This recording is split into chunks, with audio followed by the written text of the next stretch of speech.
Welcome, everybody, to the Season 8 Challenger Cup Onward VRML pre-show. My name is NightFiree with 2 E's. I'm joined by a slightly less full desk today. It is myself, Sleepy with 2 3's, and Triple Nipple. Sleepy, how are you today?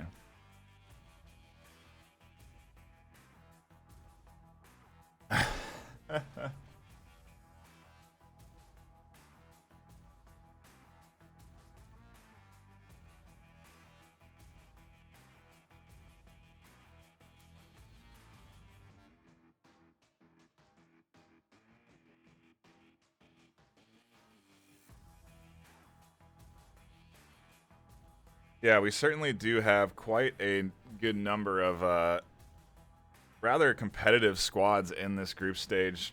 Trip, how are you today? How about you? I'm a little more awake than you two are, but yeah, I guess the rest of our team thinks that they can play in this game instead of cast. I don't know what got into them, man. We have Buxton on his squad, Noman playing for Blaze, Chatting Parrot is playing today as well, I believe. So we're a little. Yes, he's on Big Red 1. We're a little and light on. TFH is on Riot.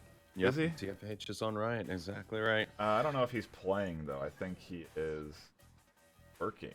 I don't know. Maybe we'll see. Real I don't life. know. I don't know if we're gonna see him in his team's roster today, but that could be a big factor for his squad too, considering he's their captain. But yeah, today we have a nice, interesting, lengthy roster of squads that'll be playing today. Starting off with Blaze and French Onward Union, Silent Purge and the Newbies, Rome and Riot, Ember and Mob Squad, Boss Fight, Big Red One, The Hand of Death, Game Fist, Merc, and the Colettos.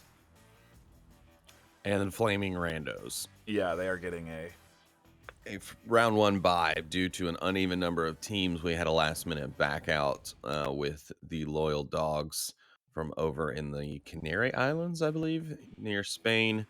So the Flaming Randos were selected by the challenge system randomly to get the first round bye. There will technically only be 5 teams that receive one of those buys, and that will be done all through the website challenge. There will be no hand from any of the moderators or any of that in selecting who gets the bye. So if you get it, you get it. Congratulations, you get 1 round to sit down and recover. If you don't, well, that's unfortunate, but system generated, so nothing we can do about it. Can you just say challenge one more time for me in that French accent? Challenge. Challenge. Premier. Yeah, it should be a real doozy, huh? Yeah, I just don't know what to expect out of today. There's gonna be a lot of good matches throughout the day. I doubt we'll be watching any matches that really aren't very solid. I think we're gonna kick it off on this channel with Blaze and French Onward Union. I'm not sure what Trip's gonna be grabbing for his first game, but I mean, there is a handful of pretty interesting ones in this first round at the very least. I think things are going to get real spicy in round 3 and 4. And for sure. I just don't know who's going to win. I mean, if you have to look at this, at the teams, at the players on those teams, who do you think is going to take this group stage, Sleep? Okay, I'm going to give you 2 of my kind of picks, 1 for each side of the pond. And then I'm going to give you my 2 kind of wild card picks for each side of the pond. And so my 2 picks for the NA side, my solid pick, the one that I'm going to be kind of putting my money on, quote unquote, is going to be Blaze. And then my wild card pick is going to be either the Flaming Randos or Rome. Okay. Then on the EU side, Boss Fight is my kind of put money on pick, and French Onward Union is my kind of wild card pick from that side. Ooh, or Silent Purge. Silent Purge playing well. So yeah, so I guess I'll give you 3 from each side, just because I can't decide. That's not even a. Yes, I'd like to pick all the teams. Thank you. Okay, so we're going back to Mortal Kombat character selection, and I'm just picking random. Right now, I don't even know. I don't even know who's going to win this first one. Blaze, French Onward Union. When French Onward Union comes to play, they knock it out of the park a lot. So we could be seeing an upset here in round 1. Yeah, and we saw teams come to play like Five Horsemen definitely came to play yesterday. They were looking pretty disciplined. Yeah, they did. Winning every round. It's just every map, excuse me. I mean, they were super on point. Trip, who are you keeping your eyes on for in this Group B? I'm gonna give it to Rome. They have been climbing the ranks at the end of the season and putting in a ton of work. I'm really excited to see what they could do against this big old group of all over the board kind of players. Yeah, they're gonna get the real limits test today. That's kind of why they were my last wild card pick. Okay. Because I think they've been doing a lot, and I respect that they did well in the ESL side as well last season for season 3 of the VR League. So it's not to be unexpected that they might come in here and do something. And they've been playing, like Trip said, at the end of the season, very solid. And they played the hell out of some matches. Hold on, let me get that statistic. In fact, no, I remember looking at it with Poonanners one night on the V Respawn site, and it made sense. They played 24 matches this season. So a pretty impressive number of games. I mean, Pacifist and Blaze both did in the 20s. Actually, our top team for matches for this season was actually Ember, playing 27 matches in total this season. That's insane. Yeah, so we have some squads that have been putting in the work, to say the least, over this course of this season, trying to hone in their skill set for this wild card, because the wild card really is your last ditch effort. If you can't manage to get your way into the top 7, which is super hard with the level of competition that we have up there now, you have to battle it out down in the wild card tournament. And it's essentially anybody that wants to compete. You can make a new team for the wild card if you want, and anybody that wants to compete can sign up and play. And it's why we have so many teams in this wild card section, because we have so many teams just signed up for this tournament this time. We're gonna be having, each round is gonna be have 7 matches played. So, there's probably gonna be some downtime between rounds. We'll try and bounce around to games that aren't being cast on Master League 2, if that's a viable option. So there's going to be a lot of Onward today across both channels, so I recommend you tune in. Should be pretty dang entertaining. I think we are just going to have that be our brief little pre-show, because we do have to get prepped and ready for the rest of the rounds, because we are going to be hopping into the first map in just a few minutes. Should be hopefully about 10 minutes out before we begin that. And so I guess we will... I'll throw down my guess as to who's going to take away Group B. I think I'm going to side with Blaze as well. They're sort of the safe pick, I feel like, for this group. But like Sleepy said, anything can happen. Mob Squad's certainly a threat. Boss Fight, Ember, Rome. I mean, there's a lot of teams here. Silent Purge that can certainly compete and throw a wrench into the plans of a team that's maybe undefeated. We'll see that in round 2 or 3, but... yeah, if you want to catch the action, Blaze and French Onward Union will be here. Trip, what map did you say you were going to pick up for the first series? I think I want to go with Rome versus Riot. I think that's going to be a good old-fashioned NA matchup for the first one. Yeah, that's a good call. I think that's definitely one that we got to keep the eye on. And there's so many we got to keep an eye on, and we'll be bouncing around. Big Red 1 might be a decent one to start out with too. I'm not sure though. I'm not sure how Bro's going to go up against Boss Fight. Boss Fight's been playing very good. They almost took it to beginners just before this weekend. Last weekend they went up against beginners and they won the first map. So they're certainly looking pretty dialed in right now, and I'm curious to see if they'll be able to ramp it up and keep dialed in for this Challenger Cup. But with that, I think we will go ahead and take a brief pause, or a little respite before we get into a long day of action. So don't go anywhere. The Season 8 VRML Challenger Cup Group B will begin in just a few minutes. Make sure you go to that multi-stream. We'll link it in chat. And, we'll see you into the action shortly.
welcome everybody to the Onward VR Master League Challenger Cup. We are right into the action. No time to dawdle. We got to get into the top tier gameplay that is Blaze versus French Onward Union. The match has begun. We're just 30 seconds in.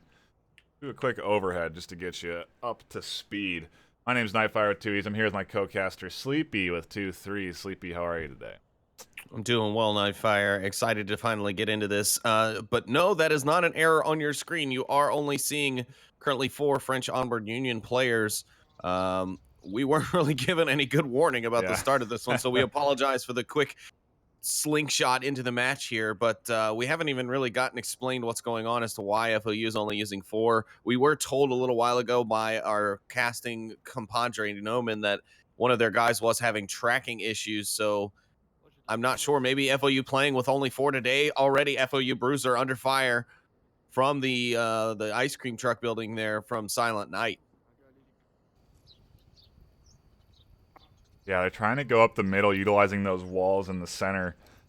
And Silent's got a pretty good line of sight onto them. Punisher and Galaxy are also going to be running into some action when they try and pressure Prefontaine on this wall as well.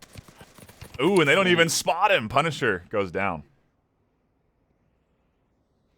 Absolutely, yeah. And at the start of the round, as you were rolling us in there, I was looking at Prefontaine's angle because I had noticed the Marsoc team there pushing south, and he picked one up pretty easily. Now, though, he's going to need to relocate just a bit because Brazier might be able to, or I'm sorry, Galaxy might be able to find an angle on him if he's not careful. Silent still putting out some pressure into the center of the map and trying to keep these guys stuck on this wall. Galaxy with a pretty decent smoke. He's going to need one a bit farther, which he does get. Hopefully that gets a good angle. That one's good. Yeah, that one's going to be good for him, at least for blocking Prefontaine. But that nade coming over so close. Galaxy going to fall back down the south side. He's going to maybe push for that central ridgeline exit. Going to come out near the Marsoc headquarters building there. I think Prefontaine's ready for that. Toxic trying to get that frag onto Silent Night so he can push up through the center because Silent is certainly denying that move. Gonna have to use utility. And the smoke that the Galaxy threw, they were very attention garnering. Yeah. They picked up like 4 lasers, shot over to that side of the map when the smoke started to pillage out. The Galaxy gonna find a cross line to just sneak right under Prefontaine's line of sight, and the new smokes come out, but doesn't matter. Noman gonna catch Toxic in the middle of the map as he pushes up on his red and green smokes. Christmas time. Well, Bruiser finally able to grab Silent inside that center. Cryoso could be able to check Galaxy here if he pushes out. Lasers all sorts of close by. Will he see the push? Galaxy on the move. It's a weird way to take this cross. I guess he wants to use the wall as a little bit of cover, but this part's going to be tough for him to make without any smoke or utility. Yeah. Oh, he got lucky there. The Cryocell's attention got pulled away, so he's made it across. Now he's on the western street corner. He's got Prefontaine still to deal with here, so he's not going to have it easy. And Prefontaine probably heard that rush up, because it does look like he's angled toward, back toward. Oh, no, he thinks he went upstairs. Either way, by the time Galaxy actually gets to the entrance of his door, he's going to know.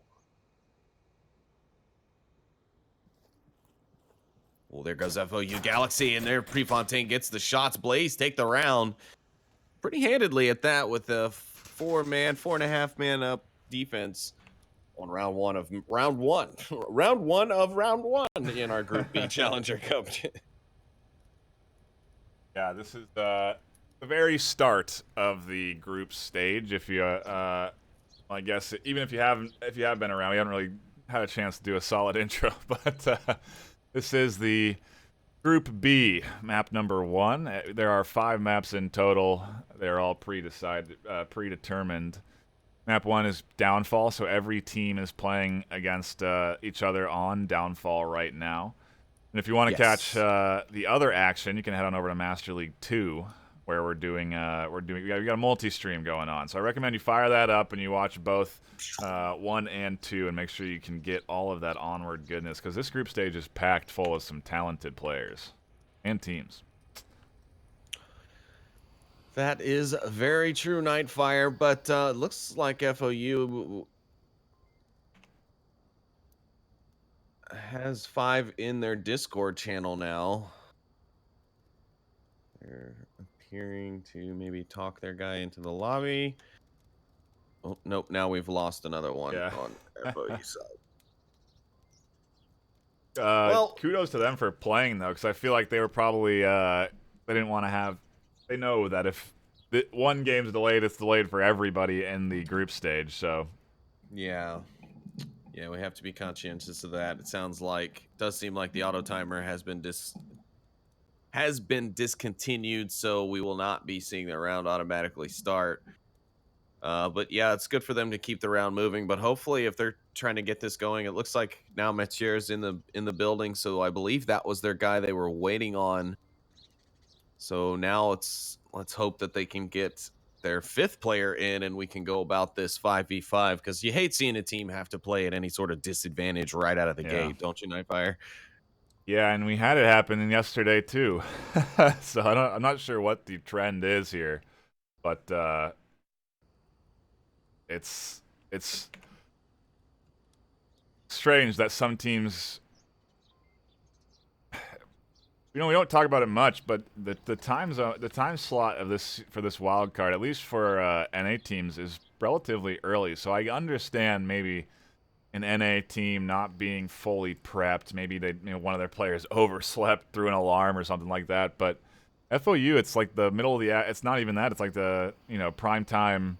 Early evening. Yeah, primetime gaming. So to not be prepped is interesting, and I guess fortunate for Blaze, right? Because this is exactly how you want to kick off. Let's see this level of competitive groups.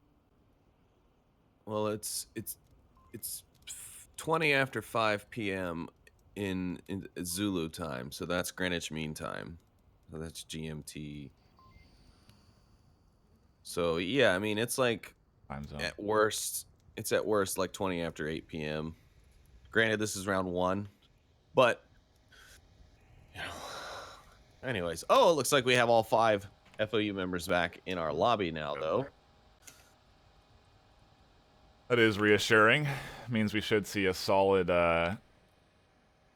competitive attempt. Yeah, effort. There you go. From FOU today. I mean, they put up a solid effort for only having 4 on the board there on that Marsoc round. That's tough to have to especially to volunteer to do your Marsoc round with a man down. So props to them, and they did get quite a lot of ground before they eventually were taken down. But on this map especially, there's so many spots where you have to go across open territory. There's no protection around you. You have to really rely on either your use of mounding and cover, or know the absolute perfect concealment routes, or the right way to take it, or utilize this piece of terrain to hide yourself as you move up. So downfall takes a lot of thought and precision, movements. Yeah, we'll see if Blaze is going to be thoughtful and precise with their moves here, or if they're going to kick things off with some early aggression, because the opportunity is available here. If they position themselves on top of this hill early, they can go for those shots. But yeah, they are going to take their time, make sure that they themselves don't get spotted. No, they're going for early shots. They got a guy peeking down that ridge line almost immediately as they go for hotel. If I'm not mistaken, I'm sure Noman. Yeah, that's going to be Noman already taking peeks for. Well, they were waiting at dumpster for a few seconds before they pushed forward, so they had a pause there for something.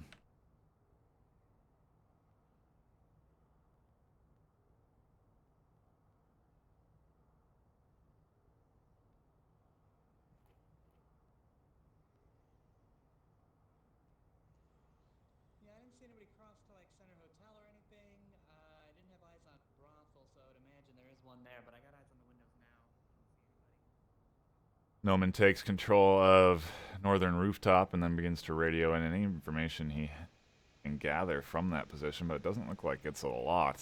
In the meantime, we do have a interesting move, that far, far south rotation coming in from Zero, it looks like. And I don't even know if he's going to look for any sniping opportunities on this hill. He might just be going for a straight run to the west side. He doesn't even have his weapon drawn, so he's not going to be able to respond very quickly if he does come under fire. And, you know, there are looks that can see that positioning, especially the ones there towards that two-story Volk headquarters building. If those guys were to just look south, they could see him plain as day running down this hill. And again, on my end anyways, it doesn't show him holding a weapon at all. No, he's been in a full sprint this entire time on this south side, and I think he's probably, like I said, he's just trying to get as fast as he can over to the west. It's a good move because their timing right now is looking real nice. You look at that map, and they're really starting to encircle around the objective. Yeah, just under 4 minutes left. They still have plenty of time. They're within striking range on the north side. They do have a couple of key pushes to still get into position in order to feel safe, but it looks like Zero might have gotten spotted out. I see a laser pointed at him now. Yeah, he's taking shots now. It's going to be tough for him to get out of here with his life now. Let me say now one more time. Yeah, he's got the bushes and trees for coverage now, so he is safe. At this point. He should be good here. There's no way anybody's going to be able to get an angle on him here. And I think he can even make it to this building pretty safely, although he does have the eyes of Toxic now from that bottom story taking a gander at him. Yeah, Berserk can actually see him from quite a long ways away as well. On the top floor. And Toxic, yeah, like you said, sitting in that brothel building. It's kind of poised, ready, and waiting now. But at least... Ooh, it seems like the blaze strike might have started off the smoke to take away the attention of the FOU members. Zero's going to make a push up to the big bushy sea creature. I mean, you got Prefontaine over here in such a good position. He has eyes straight onto a couple of very common defensive positions. He somehow doesn't see the gun peeking around through that doorway. It's very fortunate for Bruiser, but Bruiser will be exposed pretty soon here. There's the first kill. Yep, and now does Punisher react there? Is he gonna come out? Is he gonna stay put? He's inside, so he's the protection. Well, no, never mind. I'm thinking of the wrong objective, but I was gonna say he's the protection against the basement cap, but we're not on that objective, Sleepy. Clear your head. He does also have a look on that back watch to watch that northwest approach.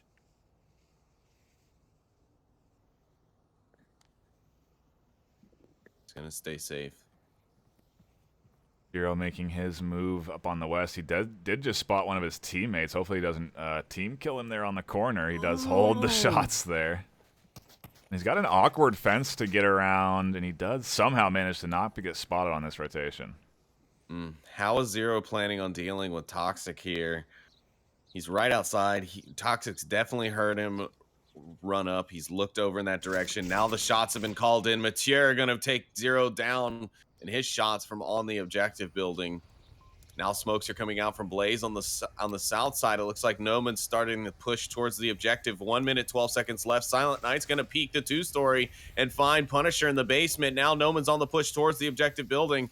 All eyes are on him. Toxic sees him from the brothel. He takes Noman down with the body truck. Play is in motion. Cryocell putting suppressive shots onto Toxic's window. They trade in the window. Silent Knight coming around up on the objective now. He's right underneath Mature. He's going to go for pad out. I can't really see him through the smoke. The smoke is thick and clear. Silent Knight be able to get this. He's got 43 seconds still left on the clock. He's timing it in, and there it is. Blaze win. They get 2 on French Onward Union. Really nice coordinated push there from Blaze. They approached from so many different angles that they completely distracted the defense of French Onward Union. They were able to smoke out that front line. They caused havoc from the back sides, which really, I mean, that's going to draw your attention if you have to shift over to the west and be focusing on a west hill or, you know, behind your spawn building. There's so many different angles that Blaze really nicely navigated into, and once they had those positions, the smokes were on point. I'm surprised Silent was able to get where he did without being heard. I think that smoke was causing enough audio disruption where they couldn't hear him push up right up against the wall there. I mean, you know, he was certainly checking out the window towards objective to look for anybody that was pushing West Street, but he just didn't hear that push up to the corner by OBJ, and he couldn't see him crouch down right up against his window. And really nice moves from Silent and the Blaze squad to get themselves a 3-0 lead. Yeah, and now they're going to defense on that 4th point. So it's looking pretty good for Blaze here in round 1.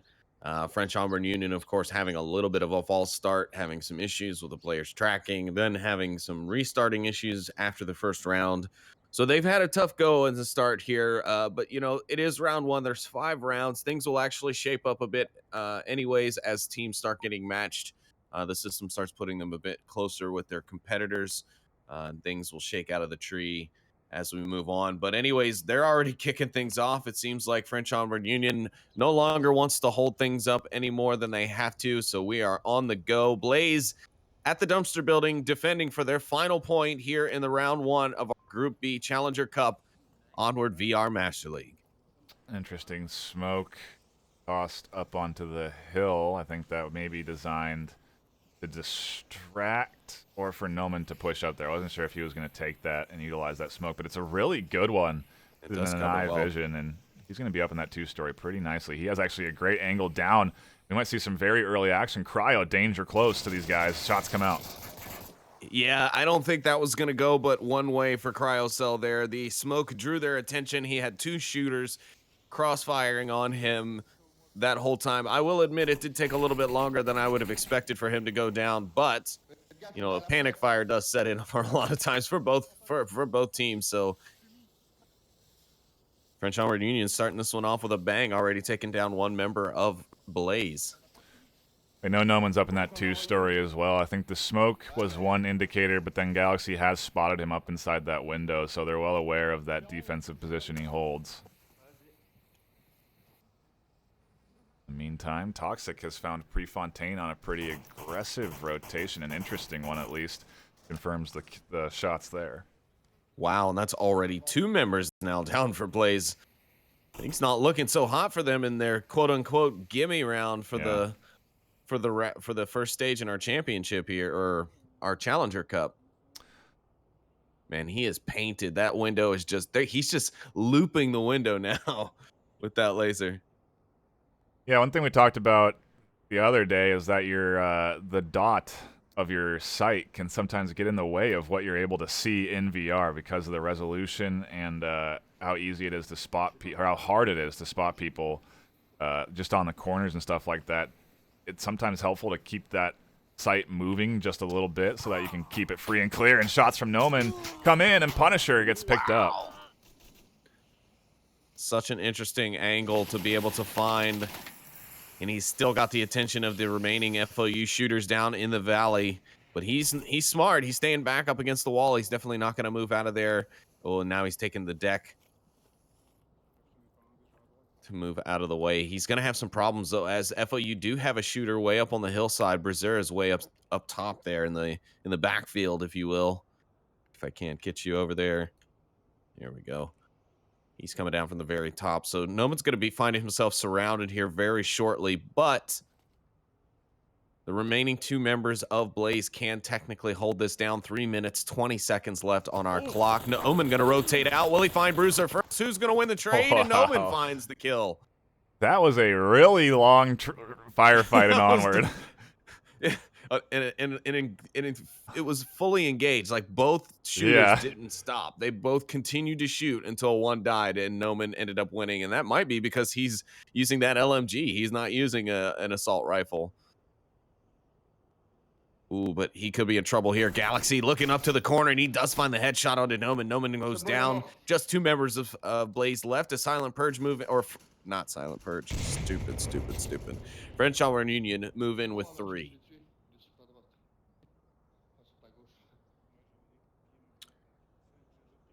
Zero needs to protect that basement and let Silent Knight hold up. Oh, the oof. That freaks me out, NightFire. Oh, Yeah, he's nope, doing nope, some nope. That's gonna get 0 kill. extreme rotating. I'm surprised he wasn't caught out earlier when he crossed over to that side, just because he's exposing himself to so many different angles there. And yeah, Mateo able to easily scoop him up. FOU now into a 3v1. It's all going to come down to Silent Night in that basement. And There's 2 minutes left. They still have a guy coming in from the north. wow, that pickup really saved Blaze, because he took those shots into that valley, got a kill, and then they decided to kill him. I think they were probably going to hold off on trying to take him out and utilize that flank like you were talking about. I agree. In that case, I think Silent Night was better served, maybe still in the center hotel. I don't know. That's such a tough call to make. When he's by himself, he's got to rotate out. He's got to force the kill. Otherwise, they're going to come back to go into a defensive round and tie things up here, I think. But now, they still got a chance. This is definitely an attackable objective. They could get a quick spawn here, and I think we all know that Blaze enjoys themselves a little bit of aggressive fun, so it could still go either way. French Onward Union, though, clawing back here. They go on defense. This could be their chance to grab another point and pull things to a little bit closer, because that's the thing. And I talked about it a lot with Noman yesterday in Group A. Every point, every round, every map win counts. There is no, we've already won 2. Yeah. This isn't like everything eventually becomes a useful stat to break ties to determine position. So you need to give away as few points as possible. You need to take as many points as possible. You need to win as many round matchups as possible. All of that stuff needs to be taken into account when it comes to these Challenger Cup and round robin stages in the next couple weekends. You got to make sure that you're on point the whole day. So Blaze has got to make sure that they shut French Onward Union out here at 1 to make sure that if any other future possible tiebreakers come up, they come out on top. Otherwise, French Onward Union trying to poise a comeback here on downfall.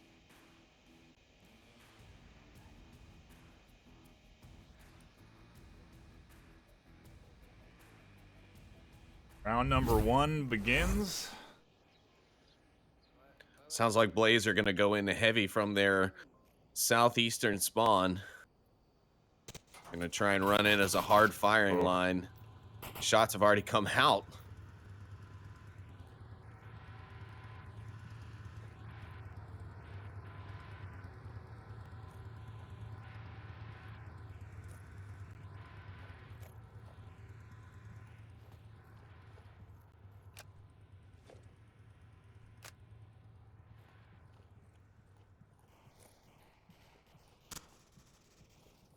Ooh, Noman gets taken down by Toxic. But he is still revivable. Frag comes out, but it falls too short. Silent Night grabs the res in the valley. He's going to be looking in that window. Toxic is stuck. Wow, how does he not see that Blaze member up against the wall? The Marsoc camo coming into full effect there. Wow.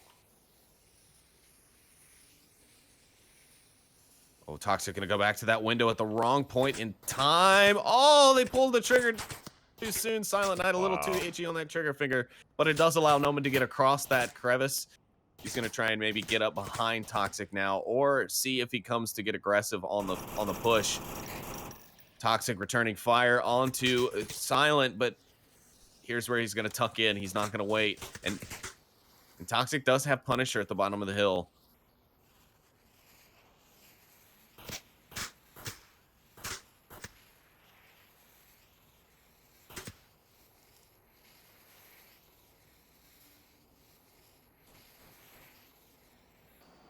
Man, Prefontaine has made it quite far on his wraparound to the south. He's already over here into the 2-story Volk objective building. He's got eyes looking north. Ooh. Noman's going to find Toxic inside. That's going to leave Silent Night to be able to move.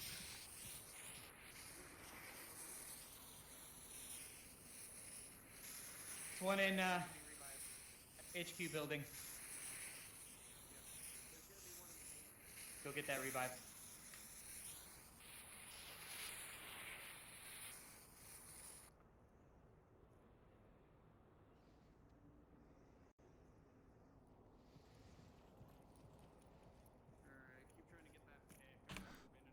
Little duel going on up here on this hilltop, or at least it's going to be going down fairly soon. Bruiser able to catch out Prefontaine. He's in a pretty advanced position there. He's really going to throw a wrench into that Blaze push on the north side. So they're going to have to deal with Bruiser here first before they can make their way up along the west and reinforce this push that's really coming in from Blaze on the south. They're so close to OBJ over there, but they can't move yet. Yeah, they really can't.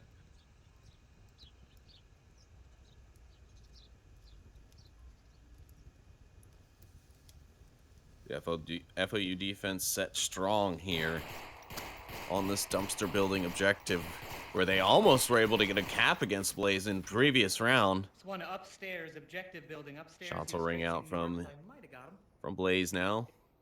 They still have one man down somewhere. He's right, yeah. He's right in front of Bruiser. They need to get the res, and then the res gets scooped up. Silent picks up Punisher inside the room just across from objective. That's a huge pickup. French Onward not looking good. Bruiser goes down. Or no, he picks up Cryo, excuse me. Yes, he picks up Cryo. Now Galaxy and Matura both focused on the shots ringing out from Noman. Matura going to take the shot. Silent Knight is moving in toward Galaxy. Now he's inside in the basement undisturbed. He's going to have Tablet out. This could be a 5-1 for Blaze here. He's typing in the numbers. This should be good. 1 minute 56 left. 2 members left. 5-1. Wow. Here we go. Blaze taking the first round against French Auburn Union. They're going to grab 2 points again. And I believe that's Silent Knight's second cap for the game. Wow. Yeah, really good coordination and plays coming in there from the Blaze squad. They put on the suppressive fire into the windows, completely drawing the attention away from anybody that's even looking in the objective entrance. And frankly, Silent had an easier route he could have taken there, right? He didn't have to go underground because Bruiser was so distracted with the north push. Silent could have gone outside and capped on the corner without having to fight anybody. But he takes the aggressive route, uses that suppressive fire to his advantage, and catches one. I mean, he could have probably capped without killing him in the basement. He somehow managed to run behind him and shoot him in the back before he went to go punch in the code.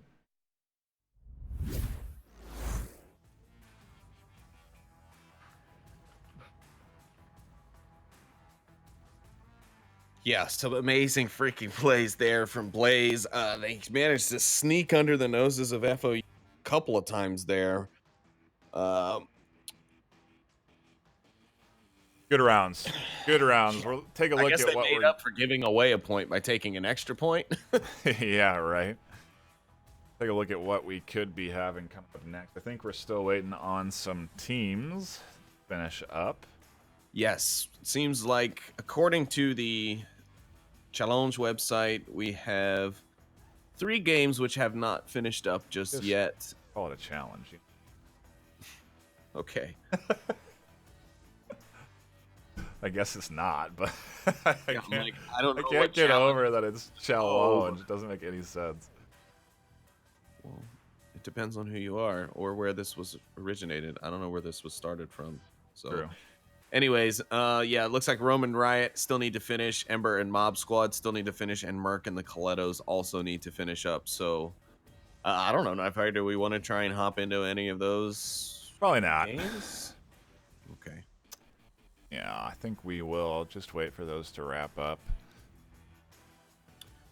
Let's see here. Based on the stats of the current games that have finished, Silent Purge is currently leading the day with Boss Fight in second place. They actually are completely tied as it appears. Blaze is coming in with third as they had a points difference of 4. They did give away a point. Hand of Death right behind them, and then all the other teams respectively, with the bottom being filled out just a bit by those who did lose in those first stages. But overall, we'll start to see those things kind of even out as rounds 2, 3, and 4. Like you said, 3 and 4 are going to be where the real heated battles come in. That's where you're going to have like first and second playing each other, third and fourth playing each other, the real knockout rounds. Like, let me go ahead and put 4 on my number 2 players so that we can make them less of a threat going forward in the rest of the rounds. And we can, if we can secure round 4, with a solid win streak and no losses, and we've beaten our number 2 at least once, we've got that tiebreaker point. what's going to happen round 5. We can actually kind of kick back, dust off our heels, because the situations that it would then take to get number 2 up to the front could be really extreme. Yeah. I mean, it would have been better for them if they had been able to come out of this 5-0, right? To not to have to of lose course. that round is like, because if you can get a 5-0 win, then it's like doing it's like going for the extra point and after a touchdown. You know, if you can get that 5th point, you could end up winning this whole group stage by an extra round. You know what I mean? By winning that one round, by getting that one cap, it could be the determiner. So, yep, it'll be interesting to see how it falls where the chips fall. I do totally agree. It's gonna be a fun group stage to be a part of, and we're just getting started with this first round. And I think the trend's kind of been that the round 1 typically goes into the favor of the higher seeded team. Yeah, I mean, it does. But that's kind of why we love the MMR ranking system, right? Is because teams that are typically ranked higher usually finish higher when it comes to these events. Now, there are cases where some of our teams have a bit of a rough patch. Boss Fight has fallen from grace a little bit in the standings at the end of the season. But are they any less of a threat here in this, Challenger Cup Group B? Absolutely not. They are still a very solid team. They just, received Viper and Radar head back as 2 kind of older veterans of the team who have now come back as they've had a little bit more time to help. And, I think that's going to be good for them, because that's going to bring back the old dynamic of Boss Fight, which I think was a little bit more effective. And I'm not saying that it's just because those 2 players are back that they're going to be winners now. Like, no, they're a solid team to begin with. But also Blaze, they fell from grace a bit in their rankings at the end of this season. And then, of course, we saw Pacifist yesterday, who finished the season in 8th place, just outside of qualifying for the round robin stages, completely fall apart and have an unknown from the bottom, the mid. I'm sorry, not the bottom. The 5 Horsemen come in and just completely annihilate everyone yesterday, even beating out Challenger Cup legends, the Legionnaires.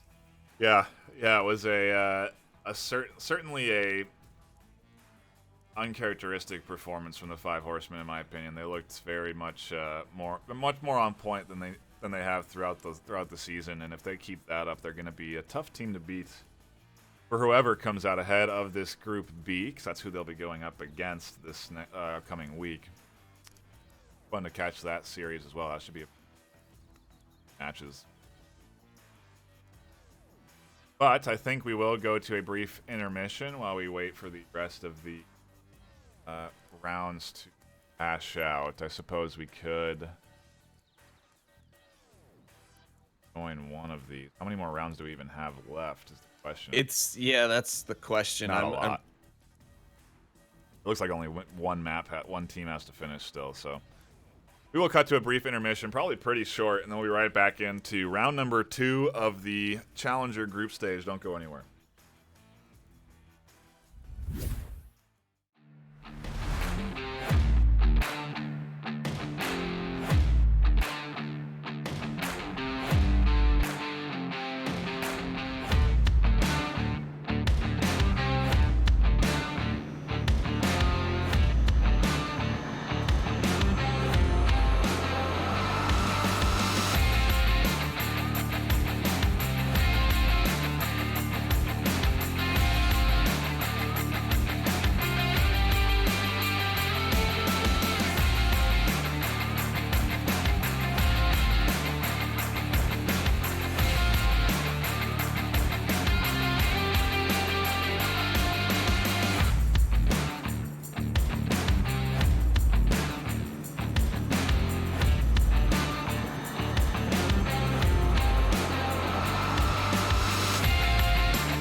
Welcome back, everybody, to the Onward VR Master League Challenger Cup Group B for Season 8.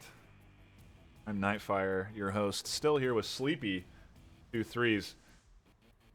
We're going to deliver you some EU action in this second round. Boss Fight versus Silent Purge, two top-tier EU teams. Look at the Boss Fights. Global rankings. Just a touch below Silent Purge. Silent Purge coming in at 11th worldwide. Boss Fight at 18th. MMR separation of nearly 50. But Boss Fight is one of two teams that has gotten 5 points already in round one. So they look to be in the best position right now. If they can take this round against Silent Purge,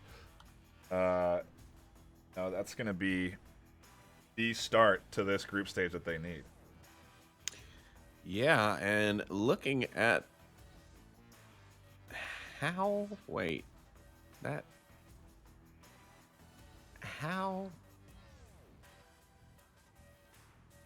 What? I'm just looking at the challenge after round one scores had been submitted, and somehow even though they finished the first round with a 4-2 against the Colettos, I guess the Colettos bye helps Merc in round two here, because Merc actually ends up at the top of the scoreboard right now, even though their first round was only a 4-2 win when there were some 5-0s and some 5-1s in there. So it just kind of threw me for a loop seeing them jump to the top after the first round. But again, it is the first round, and rounds 2 and 3 are what start shaking loose some coconuts as things fall out. And then by round 4 and 5, we're seeing just massive matchups hitting head to head. Yeah, I don't know if the that ranking takes into consideration the points right away.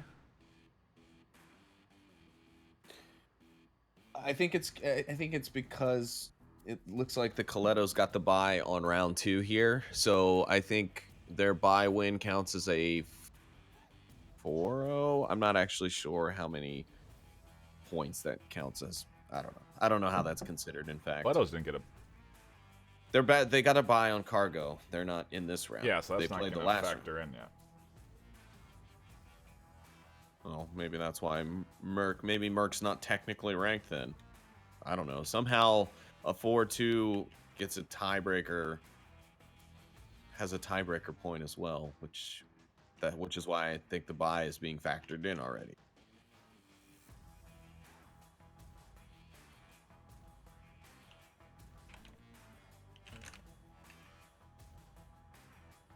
I got it. But yeah, this one, it should be a good one. Thank goodness we got down, though it only took an hour to get through, so not so bad. Hopefully not all maps take us an hour to get through, but you know how it goes sometimes in the old VRML NightFiree. But it sounds like we'll be kicking things off here on Cargo now, as Silent Purge will be taking the on defense. Boss Fight going to be on offense. Will they be able to be aggressive, be aggressive? We'll see, but you can tell they are locked in at the very least. Not really any joking going on between the teams. Viper, historically a big jokester, as well as Radar, super locked in for this series. And I think they want to try and regain what they may have lost this season and put Boss Fight back on the top-tier map. Yeah, a bit of a shaky end of the season for them. They did get caught with one unfortunate scheduling event, which hurt them a bit. But bar that, I believe even Scoopy said that they kind of needed a kick in the rear end a little bit. And so maybe that's what getting knocked out of the top 7 has done for them. Getting kicked out of that immediate ticket into group stage has done. It's really lit a fire under them, because they've come out to play here today. Silent Purge, though, not going to be an easy target for them, as Silent Purge has been playing quite well, in fact, climbing up those rankings to just outside that top 7 that got that Insta ticket. So it's definitely not going to be an easy one here, especially not on Cargo. Boss Fight are going to have their work cut out for them. It is interesting. Their coverage of the tunnel exit is super weak. Viper hasn't really pushed down this tunnel yet. But they don't really have any eyes on the exit. They don't have any C4 that I can see that's placed near this exit point. They do have Dawn who's checking, but if he goes down, it's going to come down to Hoochie, and everybody else doesn't really have lines of sight here. So we'll see how this push from Viper and Scooby turns out. Otherwise, boss fight taking their time.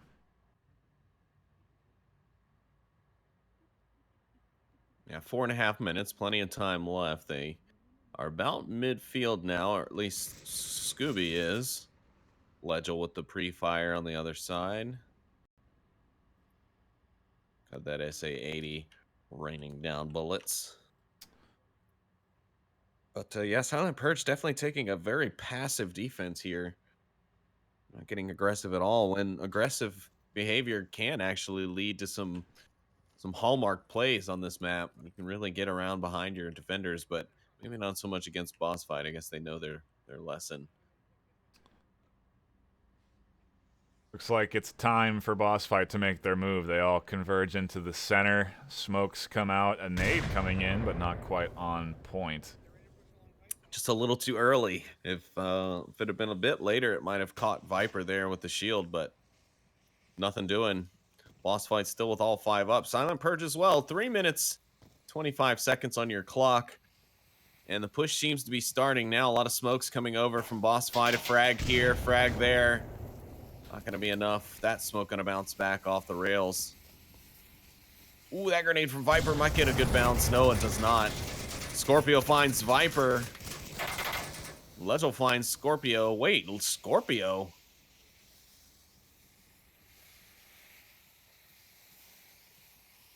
That's old boss fight. Oh, a team kill from Radar. Wasn't aware of Scooby's position. Too Old confirms it. Don Patron picking up Lego. Highfish making his push up here onto Don and Hoochie. Might be able to find himself with a few kills if he's fortunate. Gets Hoochie as well. Can he get Too Old? No, the triple doesn't come in. In the meanwhile, Radar's pushing in, crashing forward. Does grab Too Old on a snapshot, but can't quite pick up Arc Attack, who's tucked inside the building. And Silent Purge take the win. Wow, amazing first round play there. I thought Radar might have had the going when he snacked Too Old, but as we saw, Arc Attack sitting inside, ready for the refrag at the end of the round. And wow, Silent Purge, like we said, not going to make it easy for boss fight here in this Group B Challenger Cup. Already 1-0 lead on boss fight, but now they've got to do it on Marsoc. Will boss fight be able to hold on to theirs?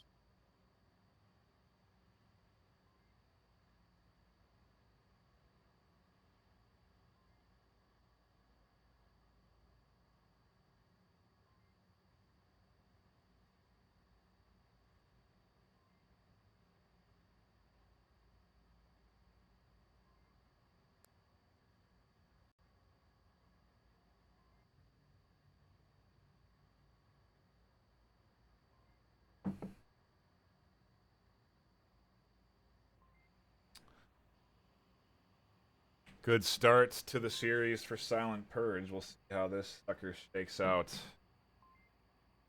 Rounds. I'm curious to see what sort of strats boss fight will break out, and if they are going to be varying from their patient pushing style that they just put on there as Marsoc. I don't know. I think a bit of an aggressive frontline defense does tend to work on this map. You just have to know where you can and can't go, and you got to know where they're going to pre-fire you, and that's normally going to be those long access lanes. Yeah, it's interesting that the patient strategy of waiting for the team to push up does work, but only against a team that's on the defense and is impatient. If you go up against a squad like Silent Purge, who is very used to this slow play of EU teams, I don't think they're going to really be the ones to be making mistakes on their defense setup.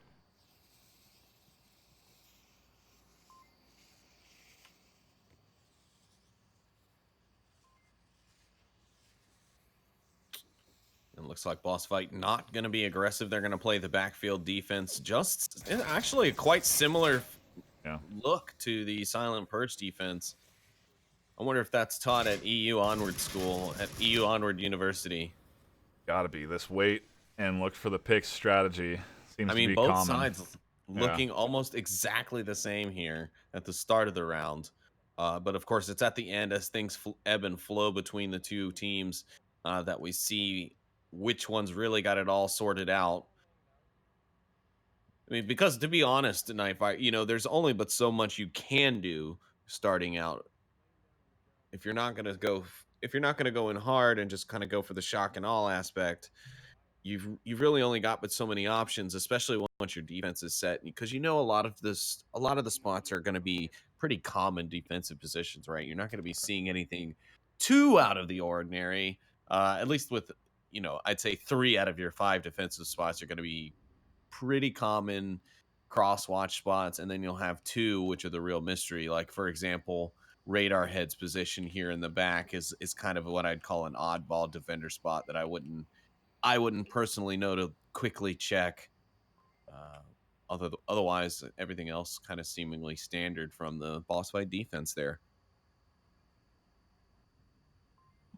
Yeah, I curious about the waiting strategy here as a Marsoc team. Maybe both squads in their previous match really experienced some heavy aggression from the defense, but I just don't know what would warrant this sort of strategy for the first round on this map. It's an interesting choice. I mean, all the angles they're holding right now are like you're only going to get a kill if someone on Volk gets aggressive and pushes you. After a minute and a half and nobody's pushed, I would be shocked to see a Volk then decide to abandon their defense and push out. So it's just whoa, holy smokes, that is a lot of smokes. I think every teammate on the side of Silent Purge just unleashed their smoke. Frag comes out to check the middle, but nothing in response. Boss Fight gonna return a couple of the smokes now, but Silent Purge is up there. Scorpio has made his way up into the objective. He's cleared out 1. He sees Radar Head. He'll find 2 and trade. Puccio run around the corner. He and Highfish will trade. Things are extremely exposed here, but Boss Fight are gonna come around, get the final pick of the remaining members, and take the round 1-1 here on Cargo. It's so interesting because that is what happens at the start of the round if you play aggressive. You know what I mean? Like they're not deterring the chaos by waiting for, they're just prolonging it in reality. You know what I mean? Like to have that sort of shootout, kills across the map, everybody's trading. That's what you expect with that early aggressive style of play, but it certainly wasn't overly delayed either. You know, they waited 2 minutes just making sure that nobody from Volk was going to push. And then as soon as they had confirmed that nobody was in any aggressive positions, they then smoked and sort of charged their way up in through the center. But, I mean, that's what Boss Fight are waiting for, right? That's what you wait for. If you don't push out early, you have your crosses, you have your kill zones set up, and 10 smokes is good, but I think probably 4 of those didn't block what they wanted to. No, but it was gorgeous looking. Like that attack was really cool. Shoot, shoot, shoot, shoot, shoot, shoot, shoot, shoot. Great stuff there. That'll be one that the highlight reel, just for the sheer beauty of the play. I really thought Scorpio was gonna get in there. It's also weird seeing Scorpio play against his old team. Yeah, well, doing it, you know. I'm like, well, what? He's yes, he is. Happening. He is doing it and executing. I mean, that play was good. He came in, he got that defender inside the objective. Man, Scorpio's the kind of guy you need on your team right now. If you're Silent Purge in this matchup, he's gonna know, a lot of your more typical boss fight positions. Maybe not some of the newer nuanced stuff since his departure from the team, but God, that's an excellent bit of asset to have on your side if you're Silent Purge. Boss Fight again concerned about the aggression that could come out from the Volk side here. Basically have both teams playing defense. I was gonna say, FYI, they're coming for you. They're waiting on you. They They're have, waiting on their pizza delivery, and they said if it's not here in 3 minutes or less, it's free. So, yeah, yeah,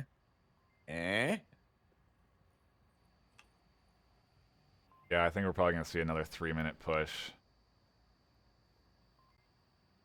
from the boss fight squad. I have to ask Viper what takes him so long in these rounds. He makes such a commotion for shorter round timers. Yeah. In the channels, but then when we get into the game, playing it nice and smooth like. Got to utilize all the time when he has it, but Truthfully, it's only 4 minutes and 40 seconds, so it's a little early to be saying that in this round, I guess. But very it true. could be more because we did see quite a lot first round. But now I'm just gonna follow Viper for my own personal pleasures. Yeah. Yeah, maybe. Viper rocking that new shield though. Not afraid of it.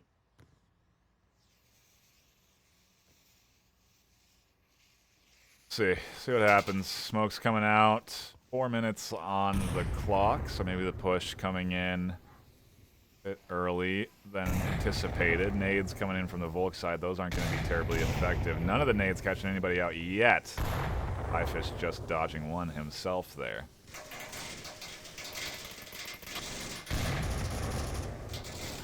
Viper tries for a grenade. It's not going to work. Bucci going to find Scooby-Doo, and Arc Attack will find Radar Head. There's two in the middle. Highfish gets picked up in the center as he crosses. No, sorry, that was Viper. Now down goes Legel. It's all up to Highfish now. He's on the push. He manages to see Arc Attack. He's going to pick him up. It's a 1v3 now. 3 minutes, 30 seconds left on the clock. Highfish now on the backtrack as he tries to stay away from the line of fire. That's definitely coming at him. The grenade comes up on his backside. Ooh, the reach. Just not quite there. Ooh, Silent Purge on the hunt. The hunt's NightFiree. These smoke plays are not working at all for either No. of these teams. Like they're actually only harming them because they smoke, and under this false sense of confidence they push, and then there's a gap in coverage or somebody readjusts off the smoke and they just shoot the person that's sprinting towards the objective. It's an interesting choice, and I understand that that's the strategy to try and smoke out the objective and then push it. But we just saw it happen for 3 rounds, and it's only been in the somewhat effective once. Yeah. Only the round where Scorpio was able to actually get into that towards box objective room and find 2 on the backside. That was the only time that the smoke strikes have actually worked effectively, and that was the Silent Purge side. I mean, no disrespect to either team. I mean, it's a great try, but I think you're right. NightFiree, one, you're not able to verify the lay on the smokes, right? And that could be argued by the teams like, well, if we had an even disbursement out of the canister, not have to worry about which way the smoke laid, the RNG factor of that, then yes, you would be right. But at the same style, like, you're also planting smokes in locations that you're rushing into, and that's great for the coverage from the line of sight fire. But it's not going to help you in the CQC when you are just as surprised by the person you run up on as the person you're running up on. Like, that's just as much RNG. If you're running into smokes after you've thrown those smokes, you're putting yourself in harm's way, and that's what I've seen happening here a couple of times. Again, the only one semi-successful one also being a failure. So I'd like to see maybe like a 5 nade toss. You know what I mean? Like that. I feel like a airburst line of explosion over the top of the objective certainly would be. It should be a 5-man alternating line of flashes and nades. Just one man flashes, second man nades, third man flashes, fourth man nades, fifth man flashes, then back to the top with the nades, and then back through. Like, and just absolutely assault and pester your enemy with flashman. Like, just give them a headache on the way in. Ooh, Scooby gonna find an early pick on the Hoochie UK as push aggressively through that red container. That'll be good for boss fight here, as Silent Purge have managed to pull out a lead on the map. That's a good early shutdown. Nice push from Scooby to grab himself a pick there, and I think that is what, I don't know if he was checking that angle or not from that cargo crate, but it was the exact same spot that they had taken up last round as well. So this offensive strategy from Silent Purge, certainly one that has been trained and practiced to ensure that they have coverage that they want before they move up. And interesting. I get the strategy. It's certainly a viable one, but boss fight not playing into that hand, instead waiting patient game. That tunnel exit's going to be quite difficult for them.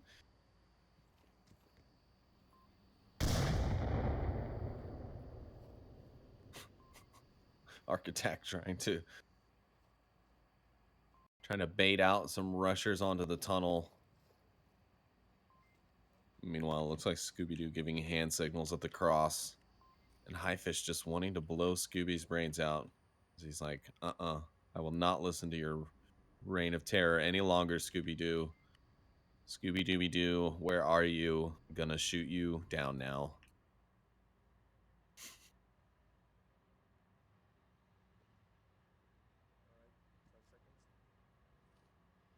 Little radar head. You just over here making jokes with Viper? Is that what you're doing? As you wait for the more... You know I don't hear what you hear, right? Like all this stuff, I have no idea what you're talking about. I'm not on that. That's why I'm setting cameras for you. Anyways, another smoke attacks coming in from Silent Purge. Silent Purge not really making the movement as quickly off of it as we've seen in the past. So I guess, in a sense, they are having the ability to verify. Legel and Scorpio are going to trade off the center. Legel will go down. Don Patron finds Scooby-Doo. Will he find another? He will find one inside, but he'll get pincered by Viper and Radar Head. One man left. Radar Head, the only one left on the objective, and he's run out into the open. Two Olds pushed in. No, sorry, Architect's pushed in. He's run around to the backside. Radar Head going to be on the chase. Oh, Architect, if you push now, you could have gotten in behind there. Now Radar kind of coming in on the push. Oh, he's seen him. There he comes the push. Who's going to win it? Silent Purge get the point. Go up 2 points here on Cargo with a 3-1 lead. You know, and there the strategy comes to fruition, right? That's what ultimately that smoke play is. That's like the best outcome, one of the best outcomes for that smoke play. You cause enough chaos and you win your trades. You know, if you can ensure that you have at least, you come down to a 1v1, 2v1, you can get into some weird positions like we had there with Highfish in a kind of a defensive spot. You can catch out the panicked rotation from the Volk, because once you're down to 1 or 2 left on Volk, you're forced to do that kind of hectic rotation to check objective. And that smoke play working out for Silent Purge there. They got the chaos they needed. They ultimately traded down 4 for 4, but winning that 1v1 puts them now up 3-1. Yeah, impressive play here from Silent Purge, and boss fight on the ropes here every round. Now a do or die situation.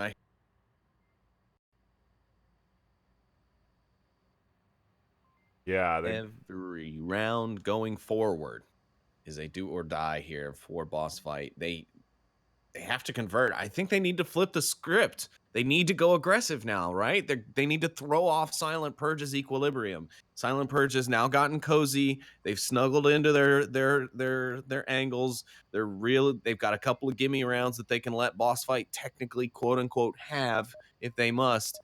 But, you know, as we talked about in the first round, every point, everything is a must. You must win everything that you can, literally, in order to best your chances of coming out of today's group. You want to talk about a objective to do that smoke play on? I feel like this one you at least have a better chance of kind of coming out on top of that chaos. You could almost cut off the entire map if you can just get a good lineup of smokes laid in there with a solid push in behind that wall. But it does look like boss fight might get a bit aggressive here. They've already pushed up to the midway point. That's already 2 minutes. 2 minutes better than their first hull. A nade comes over, but cooked a bit too long for the arc. Well, another one's coming out. That one could be good. It bounces close to Legel, but just too far backside. Meanwhile, boss fight still on the push up the right. Silence throwing a lot of utility over onto that left side of the map to try and catch out what should have been the lane that they approached from. You know, to smoke out and push aggressive, you're going to do it on the opposite side of the map. Instead, Boss Fight opt to send a shield and 4 over onto this right side here, onto the east, and it might pay off for them just because the coverage is a little bit more awkward. Scorpio's kind of in an exposed position here if Scooby rotates. Yeah, well, Scooby just missed Scorpio rotating into that crate from the red crate that he's currently kind of looking at. So if he goes around this way, he's actually going to walk right into Scorpio's trap, whereas he could come around behind. Don Patron with the grenade onto Radar Head. Radar goes down. Legel now joining the backside of his team. They're all 5 on this side now. Should be a res coming out any moment from them. And Viper still using his shield to peek up the tunnel to check for any defenders there, but none will be there. Silent Purge set in their positions. All of them laying prone. I traded one down.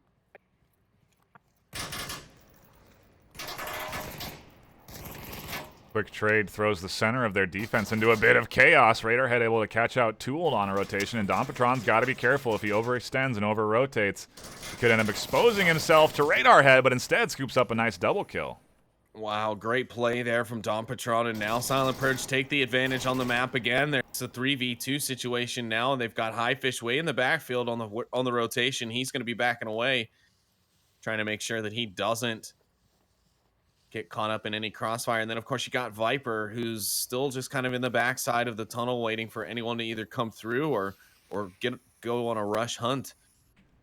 Highfish is going to have a little bit of problem, though, as he approaches Architect's position, who's watching the cross position. If Highfish gives out too much noise, it's over. Architect could just rotate around, make the turn and burn, and take him down, and leaving just Viper to fend for the boss fight team here on what could be map point. He's got the drum mag, so he's got the rounds to deal with a 3 Silent Purge here. We'll see what Highfish can do with it, though. I doubt he'll be prepped for Architect's position, but he is taking his time, so maybe, just maybe, he'll check that corner when he rounds out of that doorway. Or maybe Architect will take shots on the Viper first.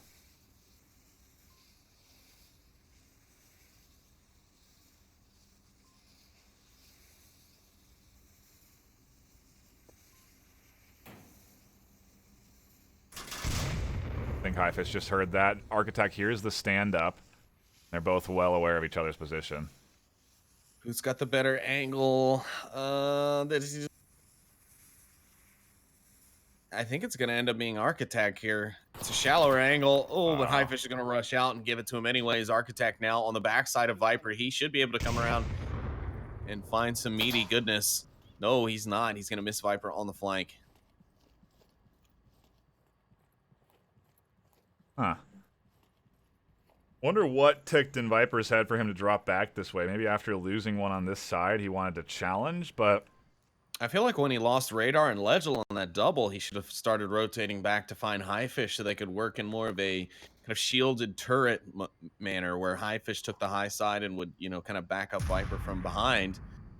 Nice C4 pop there in attempts from Silent Purge to hold off the defense, but it does not work in the end. Architect now sees the shield. He's put a few shots out, no hits.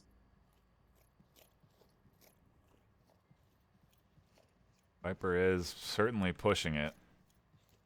Gonna rotate around to that other side, maybe come in through the tunnel. He's only got a minute and a half left to make some magic happen.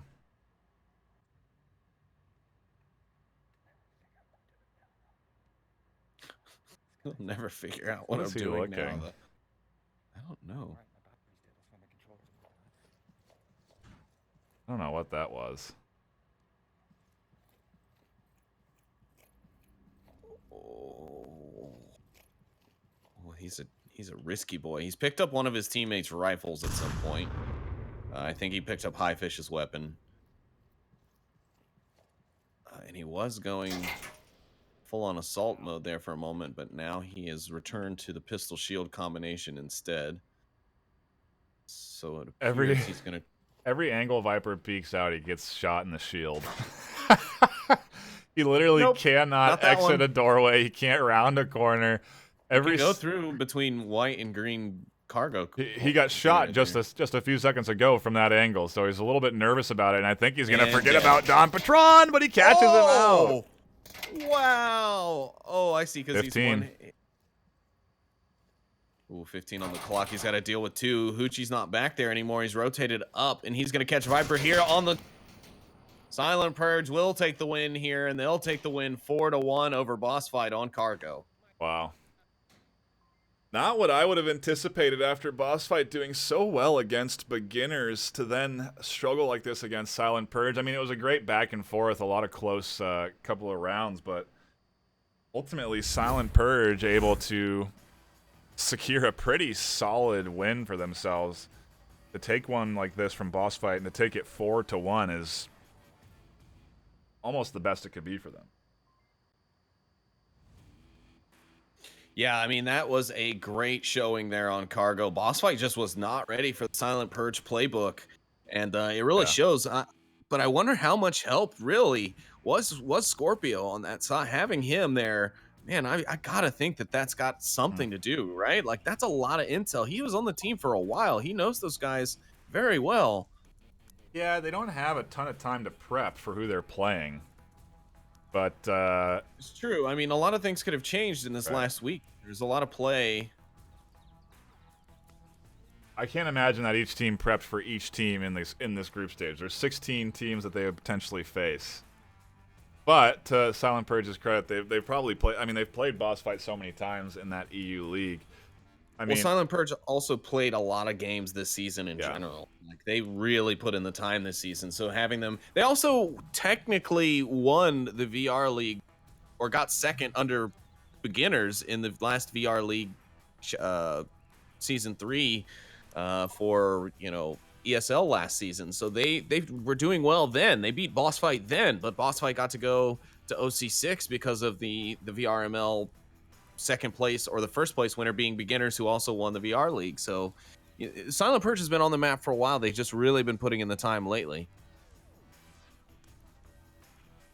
Yeah, I don't know. ESL league, I don't really count whatever happened over there. That was a different rule set, different sort of environment. It is. You're right. But I'm just saying that Silent Purge have been a competitor for a while. It's just, now we're really seeing it. They've been in the league for a very long time. But yeah, I don't really count whatever happened over other league. But they're looking good now. We'll see who they go up against for their third round in this group stage. I think we may have 1 or 2 rounds wrapping up. We might not. We might have it pretty quick. No, we do not, but we should go ahead and just take a quick break. Let us grab some water and let the lobbies possibly get set up. We'll also decide on who we're going to pick up here for that next cast. If you don't have the multi-stream up, you should. There's both action going on here and on Master League 2, so make sure you fire up the multi-stream, watch both, make sure you know who is the real champion of this group stage. Become the true Onward junkies that you are. Thank you guys for watching. We'll be back with more Challenger Cup Group B Round 3 in just a few minutes.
Welcome back, everybody. Round number 3 of the Season 8 Group B Challenger Cup is about to begin. We are going to be focusing on Ember versus Silent Purge.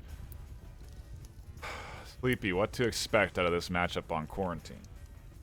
Well, to be honest, I don't know, and that's why I wanted us to pick this one up. Ember causing a bit of an upset so far here in their rounds.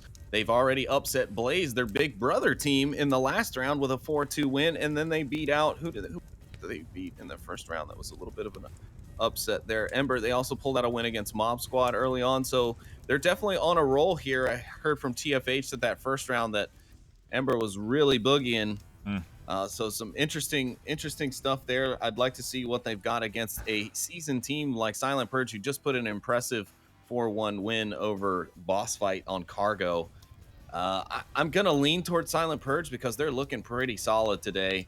But who knows? It's quarantined. I know Ember and the Inferno guys, they love this board. It's a great one for us to cast. It's a great one usually for plays. I just really enjoy this match, so I think Ember's going to have their work cut out for them, but it seems like they might be here and ready to play today. Yeah, this is going to be an interesting dynamic shift for Silent Purge because they're going from facing off against Boss Fight, a team that's certainly comfortable taking their time, and it's like Ember that you'd think would play this a bit faster than Boss Fight. So we'll see if Silent Purge are ready for some quick pushes, some fast plays, some sort of that. Bit more faster paced action, but I'm unsure. It's hard to really be that quick on this map if you don't get the quick spawns, and Ember now are going to have a bit of a walk ahead of them. They do. They get the south spawn at the gas station, and they do see all the smokes out, so they're already anticipating the push for the defenders to go south. So at least they have that bit of information. They're going to know that they need to at least be watching their backs or their right side as they push out of their south spawn. They are going to send a few towards the north, which is good because as we as casters and also as, veterans of the league, I mean, we're a bit out of our time now, but we know that rooftop control, especially on this East Tank Courtyard objective, is a very crucial spot to be able to hold. So we'll have to see if Ember can do it. But even though they are part of the Blaze kind of Inferno family brotherhood, if you will, they know how to take it slow and be a bit more methodical as well. Ember can play it slow. They're not all about that speed and aggression necessarily like Blaze might be. But yeah, we could be seeing some aggression here, and I think it might work against Silent Purge. I think Silent Purge kind of gotten a little cozy with the EU teams and how they like to play these, especially these mid and larger maps. So we'll have to see, but I think Ember, with the way they've been playing today, it seems like they can do something here. It's interesting to see up on that northeast corner. Ember is concerned that Silent Purge are pushing, and I suppose a common strategy is to kind of get aggressive, push for that rooftop to gain control. So that's what they're looking for, but at the same time, you have to assess who you're up against, and against a team like Silent Purge, you should be fairly confident that they are going to play it slow, although again, NA doesn't really face off against EU very often, so maybe they're just not really familiar with how Silent Purge play. Yeah, exactly. It's going to be a double-edged sword for both teams, right? Like, just as much as Silent Purge isn't going to be used to how the NA might play, Ember is going to have that same thing when it comes to playing the EU team. So, and Silent Purge didn't really focus on that rooftop control like we'd normally see, but Hoochie going to find Slider as he makes a push across the middle. RPT picks up Hailfire. It's already 2 good picks there for Silent Purge, and they're looking solid here on this defense. Switch will find that key southern push defender, though, on the south side. He's found the kind of Achilles heel right now. He's got to deal with Scorpio still in the back, and he wasn't ready for that. Scorpio picks him up as he crosses the street, and Hoochie will actually find Lightshaper up on the rooftop with a nade. And now he's in position for the ambush here. This could be the end of Ember here in round 1. Hoochie on the aggressive push. Will Milkman be ready for it? He's also going to take fire from Scorpio. Here he comes. Milkman finds Hoochie. Now he's got to go back for Lightshaper, but he's got to be careful. Scorpio's got eyes on it. Shaper has good comms coming in here, identifying where a few of the defenders are. But yeah, they really got to be careful of overexposing themselves to Scorpio in that angle there. I think they will both make it off the roof, but then your push from this side certainly is a bit of a challenge, right? You don't have the wall coverage. You don't have the little cars and rubble to work your way up towards the OBJ. You kind of have this big open sand crossing that you have to make your way across to get up towards the objective, and Scorpio is eyes on that. Yeah, well, fortunately, our attackers do still have at least one smoke apiece I can see from their loadout. So that'll help them a little bit, at least dealing with Scorpio. If it were me, I think what I would do would be to rotate back down south just a bit, kind of behind the center building, utilize the plane wing to help keep coverage from Scorpio, and then try and make the cross back towards the center of the map, basically rendering Scorpio's position useless, right? Then all you have to really deal with at the moment would be those two defenders sitting in the tank courtyard. That's how I would do it, but that's of course with me having that overhead map knowledge that I do have. But Too Old gonna find Milkman on the rush out. Lightshaper is also under some fire, but here comes Too Old. He's on the hunt. The wolves are out now. He's gonna find Lightshaper, and yes, that's gonna be it. Too Old will find the last remaining member of Ember, and Silent Purge takes their first win here on Quarantine. I don't know. I was gonna say standard defense, but what we do normally see is once you've identified that spawn point from the enemy on Volk, you'll typically kind of crash to gain control of the rooftop, because if you full sprint from your spawn in Volk in comparison to the Marsoc spawn, you actually get to the rooftop first, and to have rooftop control on this objective is pretty huge. So. You know, they didn't opt for it, and that actually played against Ember because they were so cautious of that rooftop potential. And yeah, well, yes, absolutely. Ember was very cautious on it when they needn't be, but of course they didn't know that, right. And who would know that? I mean, like we said, most teams that Ember would have played against in regular season would be vying for that rooftop control, right? If it were Globochem, if it were their big brother team Blaze, if it were Danglers, if it were SMC, they would be vying for that rooftop control on Volk, right, to establish the Overwatch and the possibility for a wraparound flank. But Ember also got the farther spawn, so they had a longer trek to even get into position. So pretty much they should have assumed that Silent Purge had control, and they took it slow as if they did, and that ended up, like you said, burning them. So I don't think that I would have called that play any different if I were on the field. Neither, but here we are going to see Ember. I mean, SliderCon sprinting over to this rooftop side. I think he's going to do what Silent Purge did, and he's going to set up right where Hoochie did. Just crouch in, tuck in against those, what are they called? Barrels. He won't be able to be shot from his back, and he has a great line of sight on anybody crossing towards objective side. So it's a pretty nice defensive position. Hoochie was there, and he got himself a kill last round, so we'll see if Slider can replicate that success.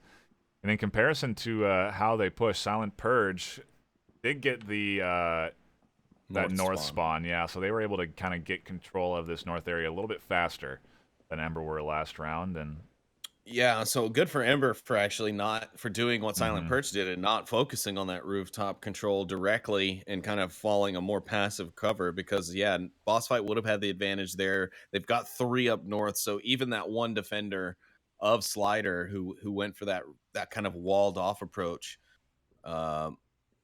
it's going to be it would have been very detrimental for Ember to actually have pushed that, because Silent Purge definitely have control of the north.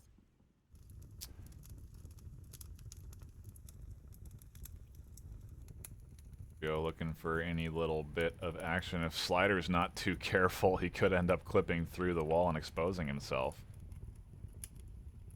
Yeah, and it looks like Scorpio's looking for any sort of indication of presence in that courtyard, around that courtyard, just anything, as he makes for a Vi, possibly to cross the north street back towards the center. Maybe he's planning on being part of the main assault group, or he could just be sliding, you know, to utilize that wall to protect him from SliderCon's position if Slider was to decide to peek that cracked wall just to see.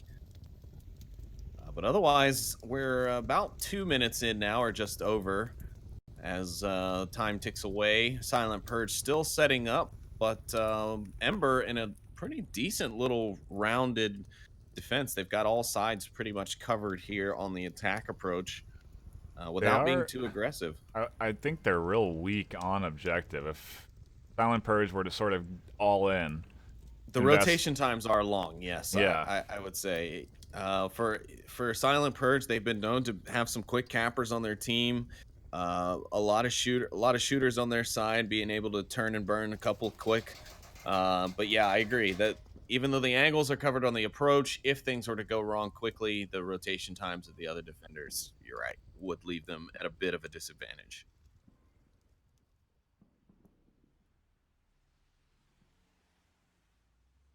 Lettercon could find himself with a nice nade toss if he opts for it. He should be aware of Too Old being up on the roof, and here it's going to come. Not quite high enough. RPT able to down switch in the center, and I mean, that's their main objective defender gone. Too Old should know that Slidercon's here now as well, since the nade did come up and was pretty close to him. Switch still going to be able to give call-outs from his position, but it's not going to matter if he keeps losing teammates. Scorpio does find SliderCon and gets the confirm. Gucci does finally take down SwitchCon after SwitchCon does manage to pull out one last call-out. The smokes are now out from Silent Purge, and we're seeing kind of a similar strategy as to what we saw on Cargo. A big line of smokes are out. Hoochie, I think he's going to go for the completely exposed cap, but this time it could be his downfall as Lightshaper is still sitting in that plane engine. RPT will find Hellfire on the south side, and the defense is crumbling. Scorpio finds Lightshaper, and that could be it, folks. Scorpio on the rush now to go for the cap. His tablet's out. He's on the other side of the wall. Milkman isn't going to be aware. Is he going to peek it? Oh, he's taking his time. He's peeking the wrong one. He finds Stomp Patron, and in the meantime, Silent Purge get the cap. They go up 2 and take a 3-0 lead here on Quarantine. Wow, that cap. It's so weird. Why? I don't know what happened there. Maybe, again, the smoke causing enough audio disruption to prevent hearing footsteps, but I mean, he charged right up against the wall. I thought Scorpio was completely blowing the cover of, who was it that was inching their way up to the objective? I think it was Hoochie. You know, Hoochie was playing it slow and calm, and then Scorpio just comes storming in, sprints right up to the wall, somehow goes to punch the code, and there's no defensive check there because to peek out around that wall is suicide. So he didn't want to completely expose himself and ensure that that cap wasn't happening, but you got to do it. And that's the real danger of losing the control on this objective, is that you have this terrible T, you know, and it basically offers up 3 to 4 different angles to cap on depending on where the defender is. So good use of this wall on objective in Scorpio with a clutch cap to put up his team 3-0.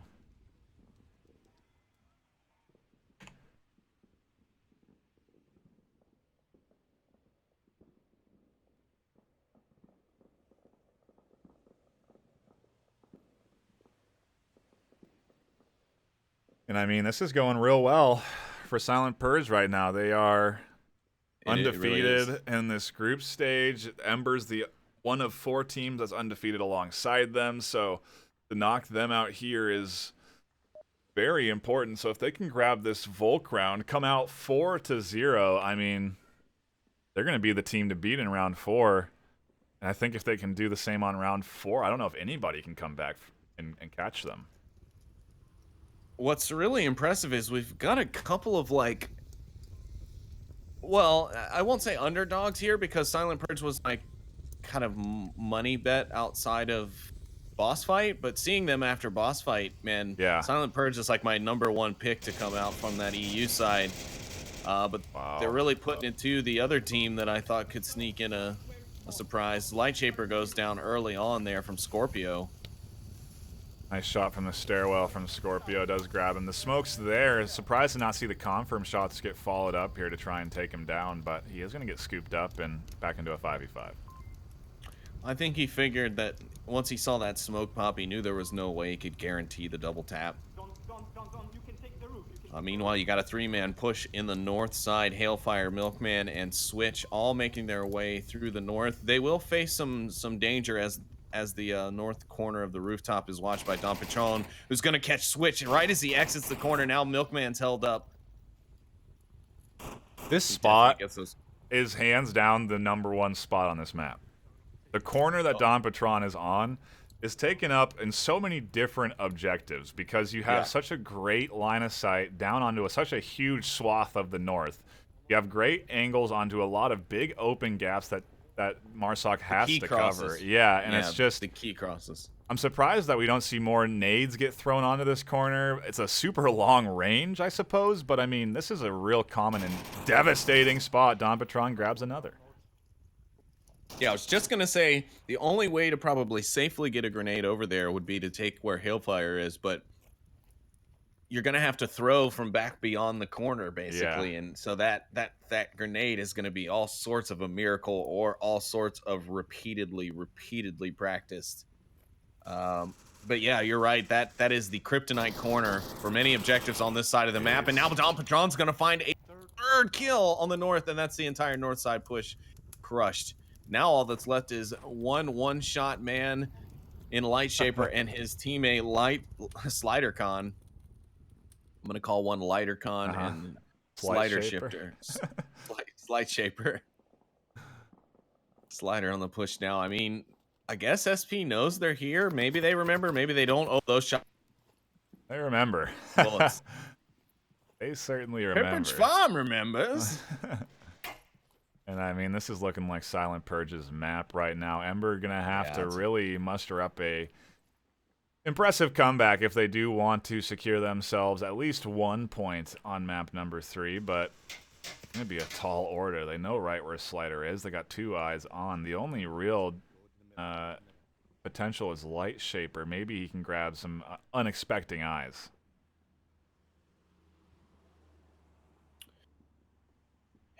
Well, hopefully he doesn't draw too much attention to himself because he's the one-shot guy in there. SliderCon goes down to another headshot from Scorpio. He was also the one who downed Light Shaper earlier, so he might be able to find 2 of his own, and only 2 members of Silent Purge would have been needed for this round, as Silent Purge have got themselves a very nice lead over Ember at the moment. 2 minutes, 40 seconds left as Light Shaper's going to try and clutch his way to victory. And you know, there's so many teams in this group stage that there's some potential that, you know, Silent Purge or any one of these teams that's vying for this top spot in group stage could face off against an easier set of matches. You know, maybe going up against a squad that's far below them in MMR. But Silent Purge haven't really had any layups. You know, they have not. They've gone up against Boss Fight. They've gone up against Ember. Who was there? I don't know who they played in the first series. I think it was.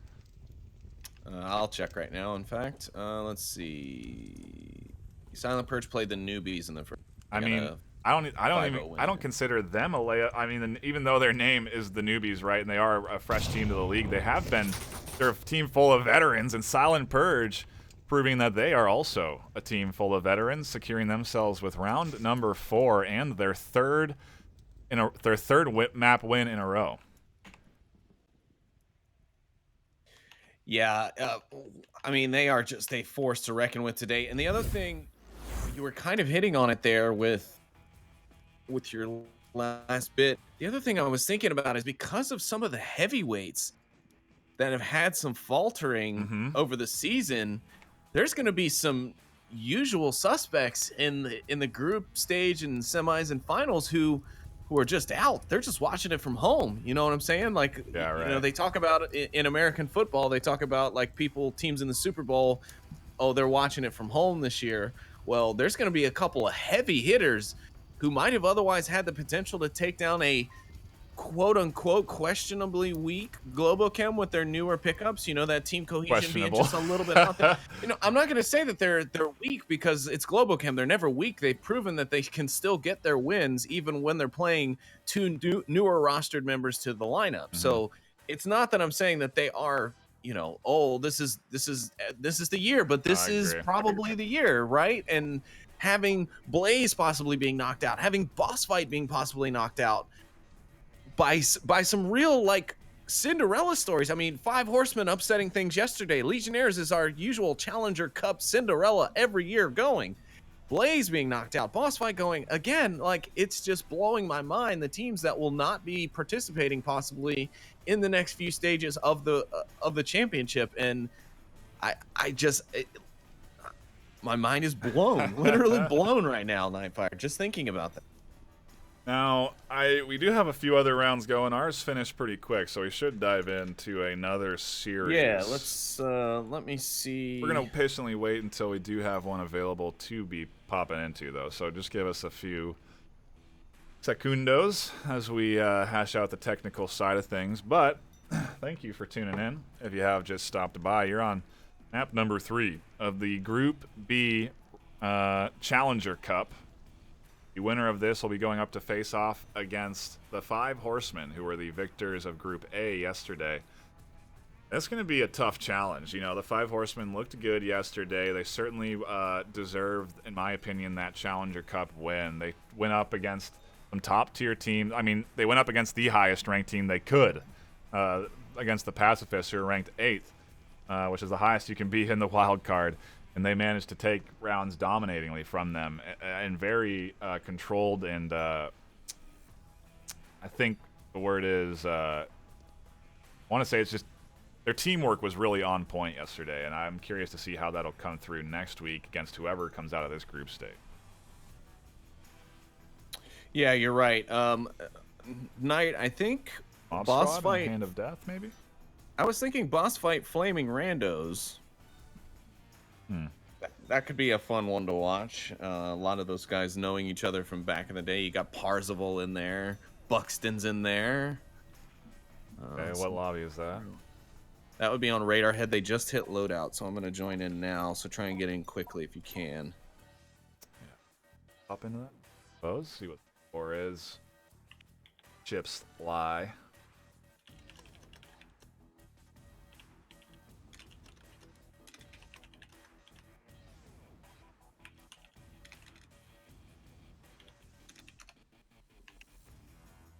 Yeah,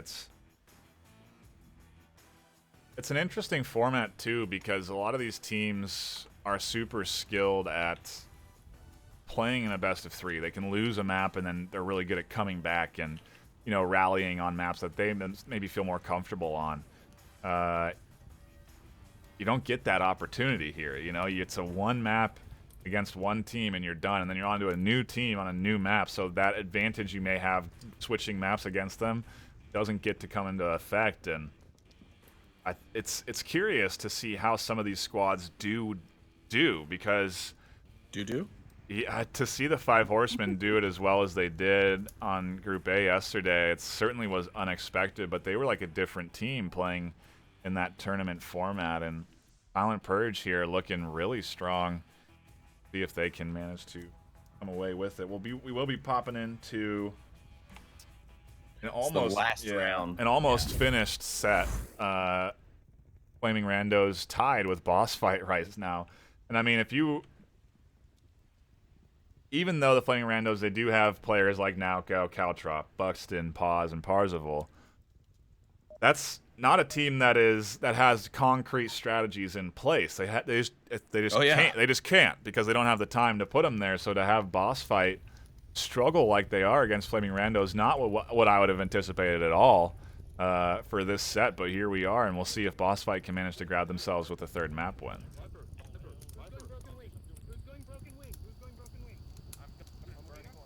I think Viper was praising the objective there for a little bit.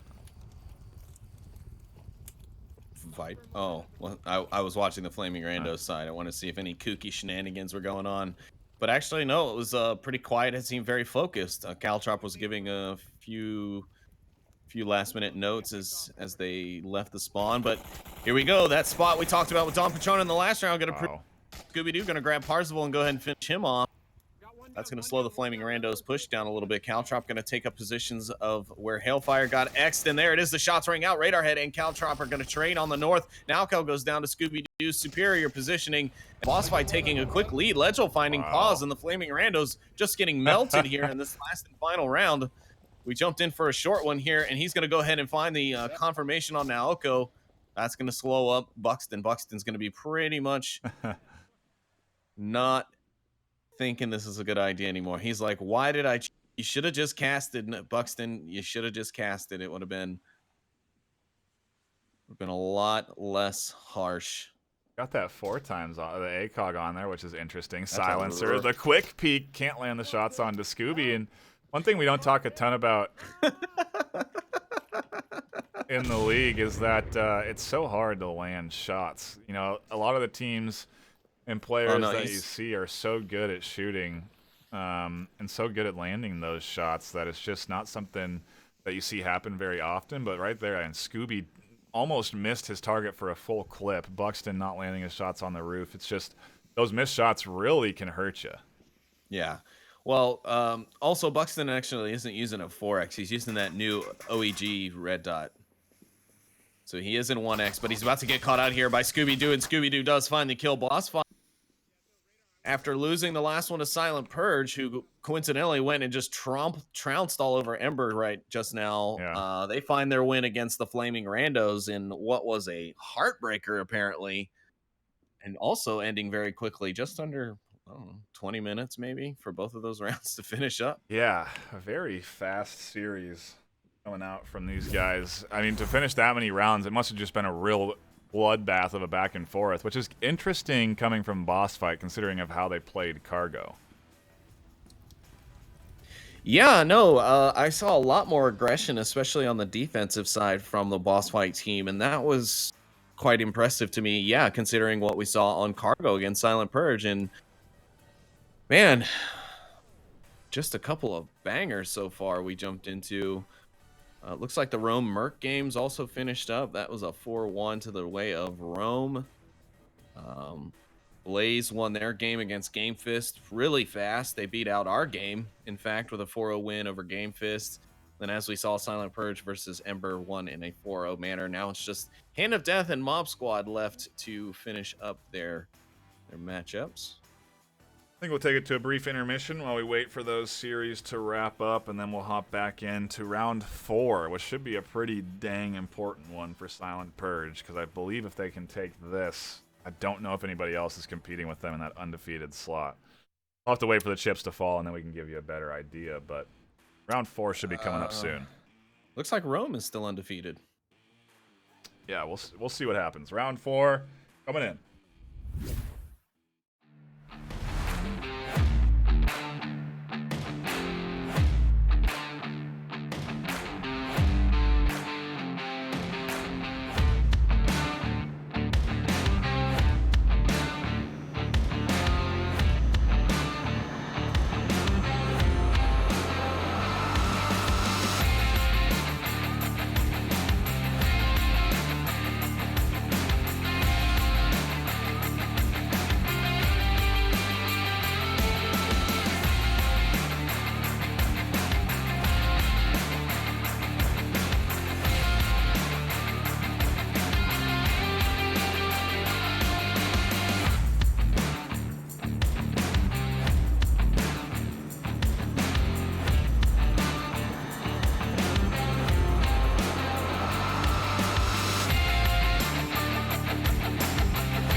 Welcome back, everybody, to round number 4 of the Wild Card Group B.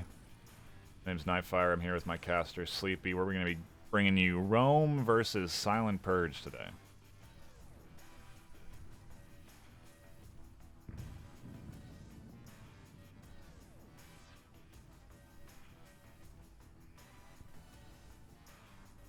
It is going to be on Suburbia. Yes, the battle for positions 1 and 2 here in our Group B stage right now. They've both been undefeated through the first 3 rounds. Actually, they're tied everywhere until we get to the third tie-breaking decision, which is the Boo Cults, which right now Silent Purge has more there, which is, I think, the difference between how many points they've won versus how many they've given away.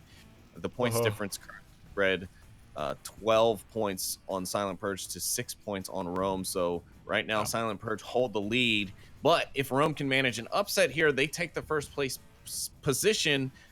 And then, depending on the matchups in the 5th round, will be whether or not Silent Purge can come back to reclaim their title as Group B Challenger Cup winners.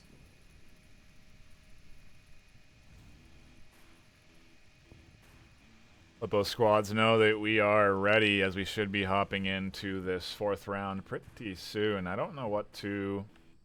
Oh, I have some ideas. I anticipate we'll see for the... When Silent Purge goes on to offense, they'll probably play it slow. I'd be surprised if they kind of charged up the center. I would anticipate them to sort of take their time on the corners, maybe wait a few minutes before pushing into playground and then trying to make their way closer towards that objective, but...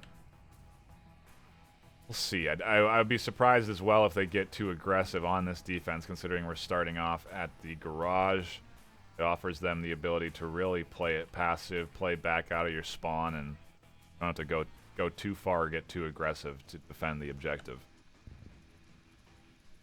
Yeah, not to mention that, but we're probably not going to see a very aggressive Rome because it is such a secluded objective, right? You have to make literally every dangerous crossing that can be made in this map in order to get to this objective before you can even think about capping it. So most teams will just go for the elimination on this objective because it's just, unless you manage to get that miracle hole or you thread the needle just right, you get in there.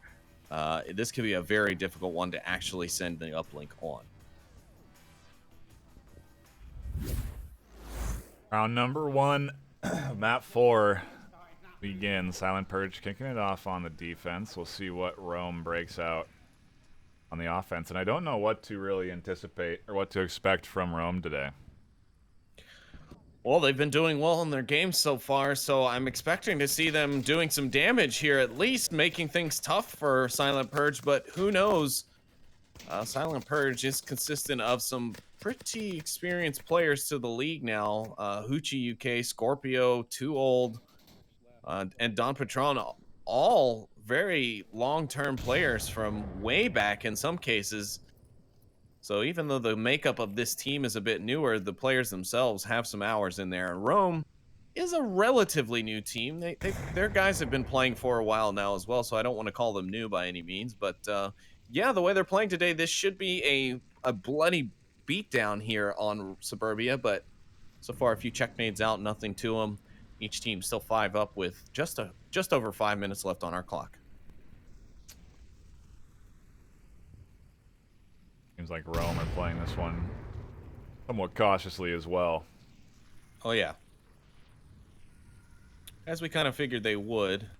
This objective isn't a simple one to attack, but man, that grenade from William Dunce happened to be just about perfect. He got a nice skip off the bushes there. It popped right into that spot behind the sandbags where there's typically a defender, all without really giving away his own position. So kudos on that nade toss there from him. As predicted, Silent Purge not even moving out of their spawn, 4 staying back there on the spawn building. Only 1 advancing up into a central house, and 4:20 on the clock. Rome is starting to inch their way forward here. William Dunce with a nade in hand that he's had primed for a while. Actually, it looks like he somehow either tossed that or put it back. I think he probably tossed it considering he pulled the pin, but got his pistol in hand now. The nade... Yeah, William Dunce was the nade that I was talking about okay. earlier. So. Ooh, we better be careful. That barbed wire might have played against him there. He's good, though. He's not got anyone's eyes on him. Maybe Scorpio in that window. Oh, yeah, Scorpio's got to see him now. Oh, reminder to turn my lasers on. They somehow weren't on by default there on this map.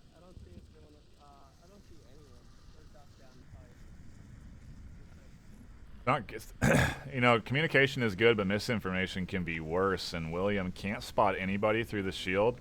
Can't see that Scorpio has a good line of sight onto him, and that misinformation could end up causing a death, as he does actually get picked up by Will. Yeah, Don Patron getting that peek look through the fence, an angle that I don't think William Dunce would have been able to see no matter what shield he was carrying, unless that shield carried X-ray vision, because Don Patron putting those rounds through the fence. Now some return fire up lane 3. Mike Crook gonna find 2, though, on the lane 2 side. Too Old looking at the backside of him through the window. He's hoping to find the look, and just as he looks away and run out, Mike Crook makes the move that could have cost him his life. Now he's pushed up heavy on the right side. He's going up through lane 1.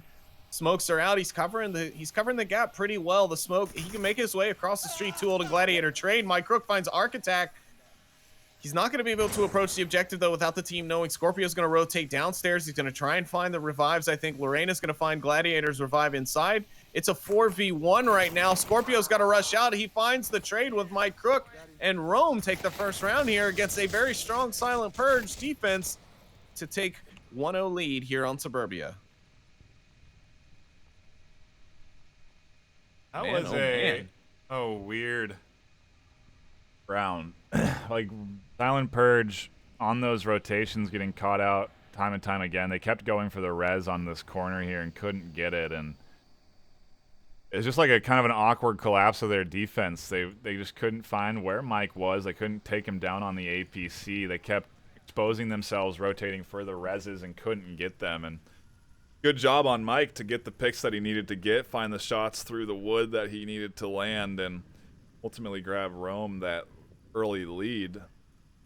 See if Silent Purge can muster an equally coordinated Marsoc round, but there's a lot of live left there for Rome. You know, towards the end, it was a nice. They all were in that. They all had lined up in the middle. They were kind of all next. You know, nobody was lagging. Everybody was right up in the action. Oh yeah, no, that was a great round push there. An excellent spot to be taken up by Mike Crook. But yeah, like you said, to catch Silent Purge out in those very exposed rotations on a map that actually provides you so much cover is really unexpected. But Rome earned that one.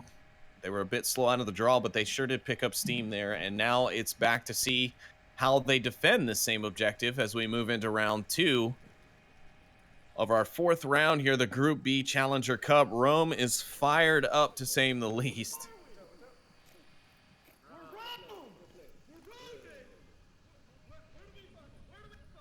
A lot on the line for him right now. You know, it's a lot really of is. cases.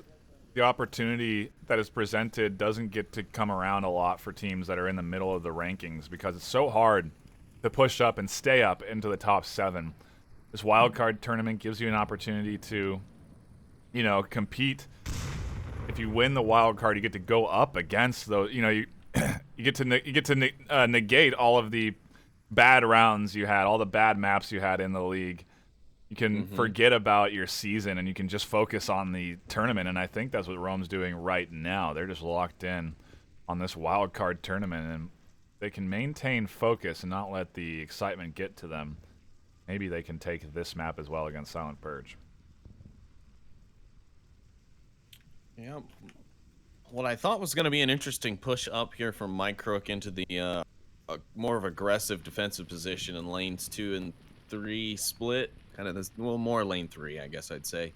No actions really come, and we've just crossed over our minute mark. Silent Purge are staging over there on lane 4 by the cars and sandbags, but no shots fired yet, no checks anywhere, no nades out. So far, it's quiet. Silent Purge definitely hearkening to the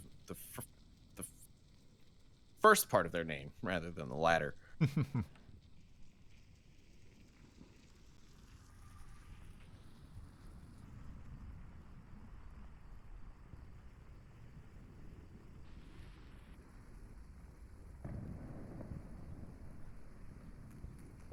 4:20 left on the clock. We'll see if they begin their movements. How much longer they'll let that clock tick before they push. Going to be a bit of a different means of approach here that Silent Purge are going to have to enact because Lorena and Gladiator and as well Mike as well are so far forward. They're not sitting back in the objective building waiting for that push to happen. They're waiting for, you know, Silent Purge to start their push, and then they're going to try and find those picks. Yeah, they're going to try and sever the head before it gets into striking distance. They're looking to ambush them, basically.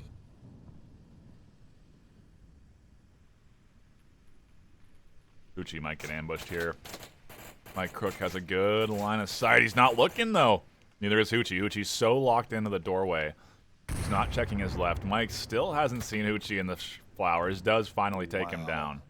A single shot, too. Not wasting any excessive rounds. Now, the Silent Purge team isn't going to have the opportunity to really kind of triangulate where he is, right? 3 or 4 more rounds. That might have been enough for Arc Attack and Dom Patron to be like, damn, where is that guy? I know where he is. Oh, there he is. He's right there. With that one singular shot he took, he didn't give them enough information for them to really move on. You can see Arc Attack not sure which way to really look. He did kind of look the way towards Mike Crook, but he ended up giving it up. He's like, I don't know. I can't be sure. And now he's hesitant to even move through that lane. There is a few different angles that dead body could have gotten shot from, right? It could have gotten shot from inside, downstairs. Could have been hit through the fence. And also could have been shot where Mike is. So I think that's where that questioning comes in from Arc. Unsure where the threat really is, and you're absolutely right. That single tap is something we don't really see because it takes so much confidence to be able to do that. It takes confidence, and it takes trigger discipline, and that's something that I do see is an issue with some teams and some players. Like, they get just too excited sometimes to take to just not take the shot, and instead they just let off a full burst, and a lot of times they end up missing it. Now watch, Mike gonna take, he does take full auto burst there for a second. Here comes Don Patron. He's gonna miss him there. He's gonna come around and get the peek. Yep, Don finds Mike Crook after Mike takes down 2. Lorena Scout pumping some shoddy rounds out downrange, and these are really on-point smokes. Don Patron didn't need to take that fight against Gladiator. He could have kept pushing. Gladiator gets scooped up by Tooled inside playground. Now it does come down to a 2v3. Yeah, nice job. That was a great recover play from Tooled there, getting up on the slide, getting that angle. Now that the slide actually effectively, I mean, at one point in our careers, that was a no-no. That was a no-no place. Lucky AF, though, going to pick up Arc Attack on the other side, leaving Tooled to defend for himself here with just under a minute left. He's got his work cut out for him, too, as Rome is everywhere right now. He doesn't want to be in. Lorena Scout is close with that shotgun. He's pretty infamous for running that shotgun. Shotgun and pistol, that guy really just hammers you with those. I've hated on him for it, too, and he just keeps doing it. Well, what works, right? I mean, if it works. Makes it work, and we'll see if he can find any kills here. Needs to pick up Tooled, who I think he has an idea is over here, considering Tooled's been kind of clunking around. Yeah, and nothing against that. He's just got to take what he's got to take. He does find the kill onto Lorena, but Lorena, with that shotgun, manages to take down Tooled, and Rome goes up 2-0 here against Silent Purge. Wow. Not what my guess was for this series. I certainly was leaning into the side of Silent Purge just because we've watched them play today a little bit already, and they're looking real good. But right here, Rome is just picking off and making good work of Silent Purge. They're finding those early kills. They're not letting their defense collapse to chaos, and they can keep this momentum up. Heck, maybe they're going to be targeting a cap here. What's the objective? It is center building, so I don't know. Maybe a hectic push is the is on the menu. Well, I mean, you got aggression. Use it. This is the place to do it.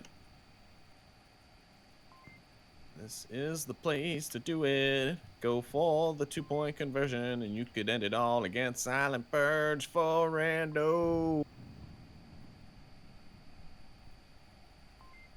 NightFiree hates when I go off book like that.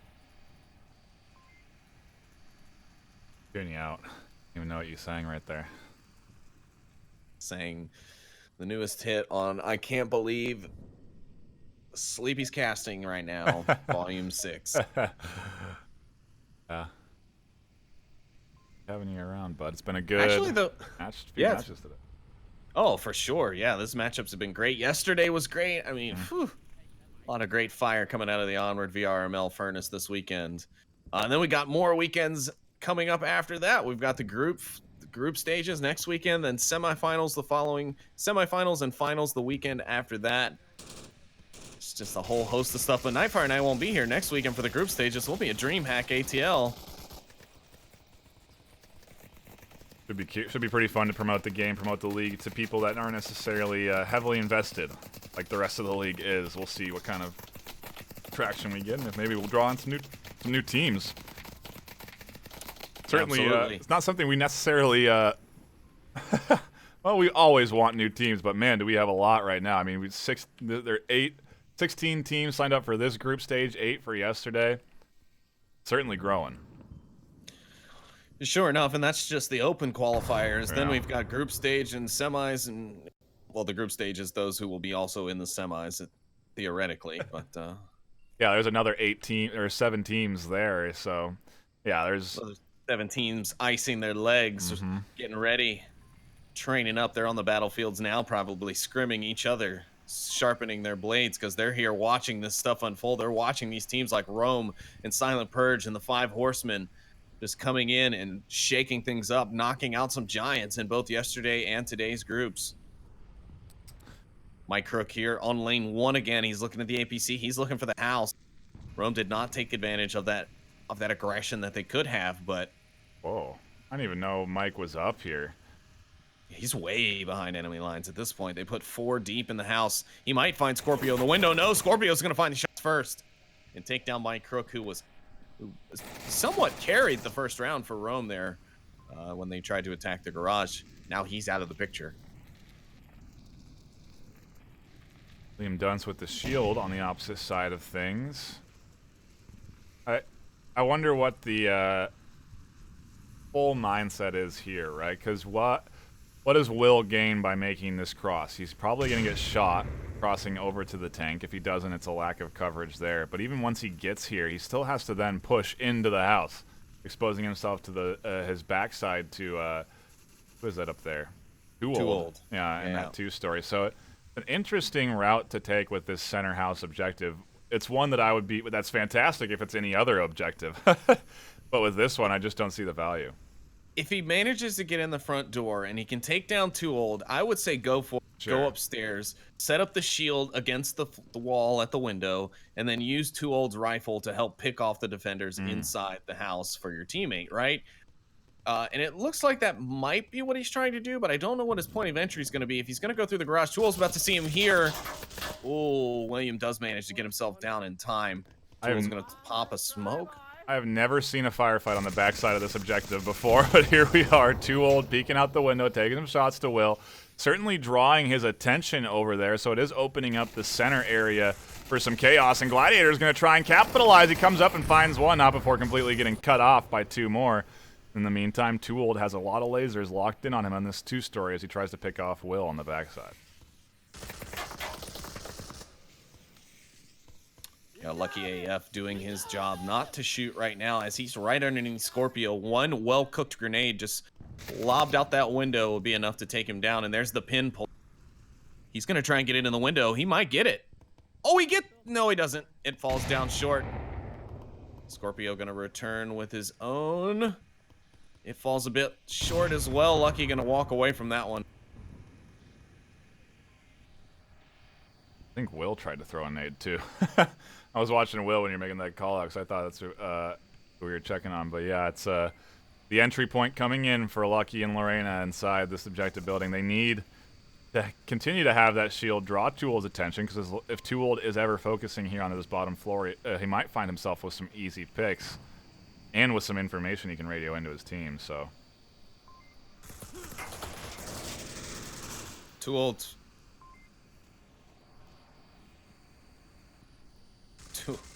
Too Old still having to engage with William here. Yeah. It's also drawing the attention of eye the center house. So this could be where Lorena and Lucky end up getting the benefit of the doubt, but not if that happens. Lucky takes down Lorena, and then Too Old finds Lucky. It's now all up to William Dunce. He's got a minute and a half, and he's got to take down 4 defenders who can now all focus their fire on him. Not how you want that to shake out. An unfortunate team kill, and I thought you could really see it coming from a mile away. As soon as Lorena heard those footsteps, his eyes were trained onto the backside and mows down his teammate. Now it's all up to the shield. Too Old's trying to find the angle on this. And he's going to as he comes around the backside of William Dunce, and he gets the kill. Silent Purge find their first point here on Suburbia. Super important one at that, because if you let Rome run with that momentum, it certainly looked like they were running with the momentum. It's not exactly what you want, you know. A team that can fuel themselves and their focus by with energy is a team that can be super dangerous, especially in these tournament situations. So, good job, Silent Purge, shutting down what could be a real spiral. Now they have a chance at clawing back, but it's going to be just a bit of a comeback. They got to win a Marsoc round and then continue that momentum from there. We'll see if Rome will let that happen. A fast, aggressive push may be the answer here, but it's also an incredible risk to take when you're down 1 point like this. Yeah, it really is. I don't know how to call that, man. I think I'd roll the dice. I don't know, but I know Silent Purge isn't going to do that. They're too methodical. We've watched them play. Have we seen them really get aggressive once? Not today. I mean, they get aggressive in the sense that when they send out their plumage of smoke, i.e. all 5 players throwing every smoke that exists in Onward at the same time and push on it, it's worked well. They get very aggressive during those times, but in some cases it's been to their downfall as well. So we'll see. I would roll the dice because I think they could do it, but with the Lorena scout being there, I'm sure he's going to be upstairs with a shotgun. Not sure I'd risk that.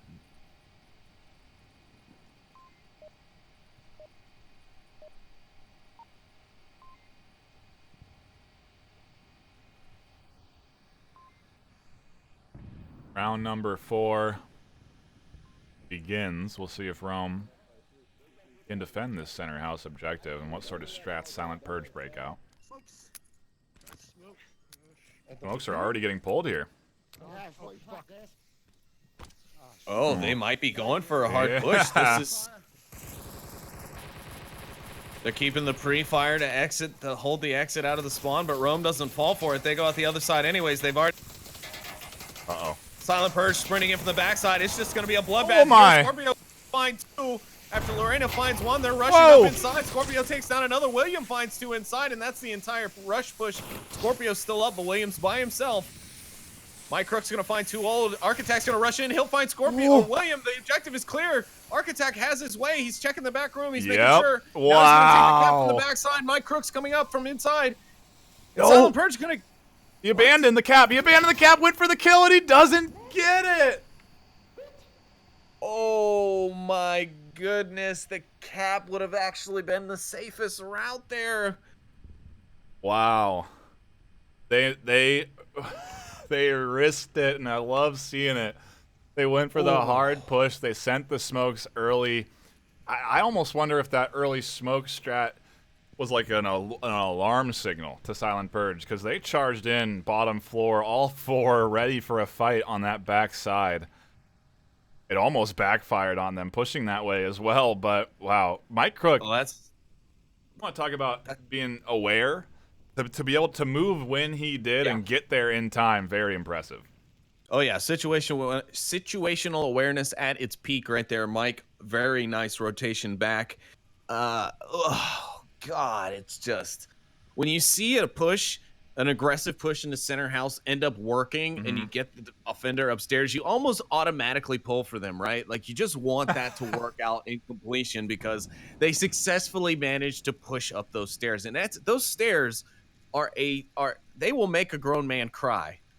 You know what I mean? Like, they are a difficult spot in this game to have to push. It's one of the most difficult objectives in that sense. But Mike Crook, man, his situational awareness was on point. He rotated back, managed to get the kill due to some decision making, And now Rome are sitting here on a 3-1 against Silent Purge. It got the North objective, so it's not going to be easy, but Silent Purge do have a chance to hold out and get another point on the board. Wow. What an incredibly close series we have on our hands right now. Silent Purge nearly taking the lead 3-2. Instead, Rome sit with a nice comfy lead of 3-1. Gonna make it a tough comeback for Silent Purge as this round does begin. And it looks like I think they're gonna go for a bit of an older strategy. Send the majority of their team over onto the east, smoke out that east middle street, and then make Gladiator almost taking the head off of William Dunst there. That grenade, if only not cooked just as much, would have caught the backside of William Dunst there, but he stays safe. And Gladiator holding off their flank to make sure Silent Purge doesn't push a goose around the backside. Smokes are now out on the side of Rome. One falling short, one falling long. Now more smokes follow from the side of Rome as they try and push this lane 4. Shots ringing out from Dom Patron at the red car. Free fire is out. William Dunst is now exposed in the street. But he's giving the call-outs with his visuals, so... He is so exposed to a center lane push, and Lorena with great information. Yeah, man, the call-outs he gave just helped his team there. Lorena Scout, you saw come around that flank. Goodness gracious.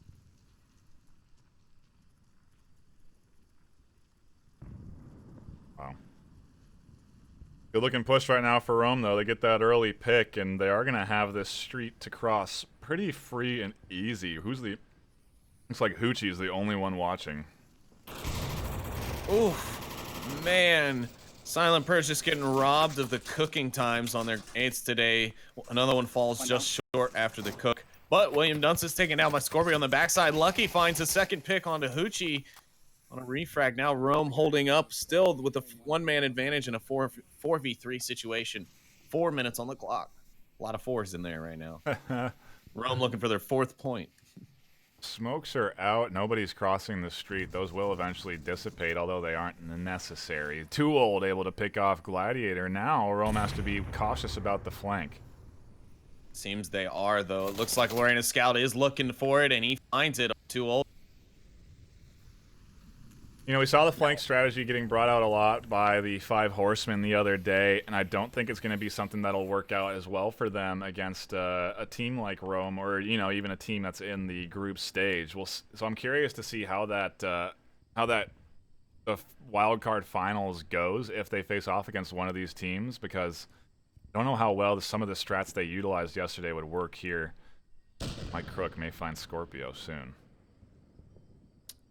Yeah, it looks like Scorpio's watching that side of him, though. If Lucky manages to pick up his pace and get around to the other side of the building, Scorpio might be an easy pick for them.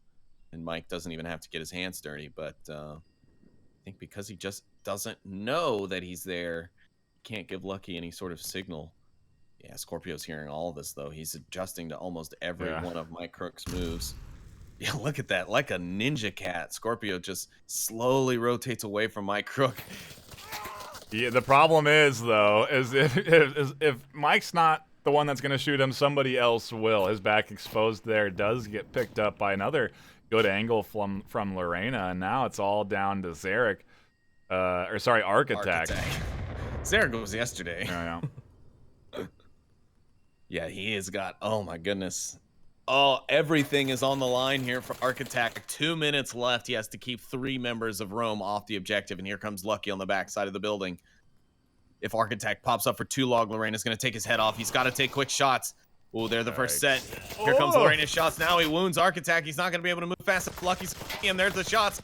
And Rome take the win over Silent Purge. They're going to beat the current #1 standers in our championship group here today. I think it just swung in their favor in a pretty heavy fashion. I mean, you want to talk about the point separation. I think it was something like 12 for Silent Purge and 6 for Rome. Well, now that they've beat Silent Purge 4-1, I really think that they may be able to swing that and be the #1 team now. This round 5 may be very important for both squads.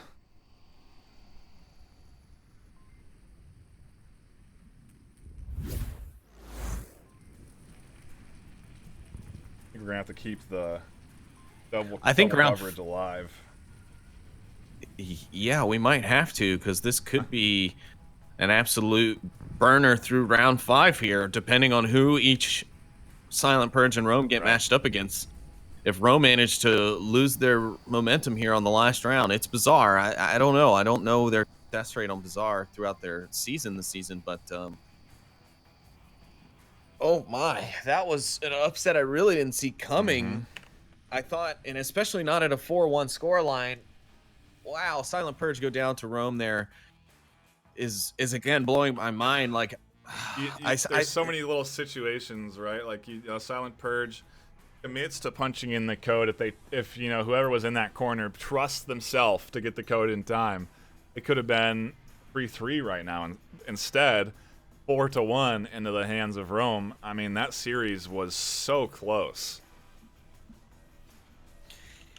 Yeah. Oh man.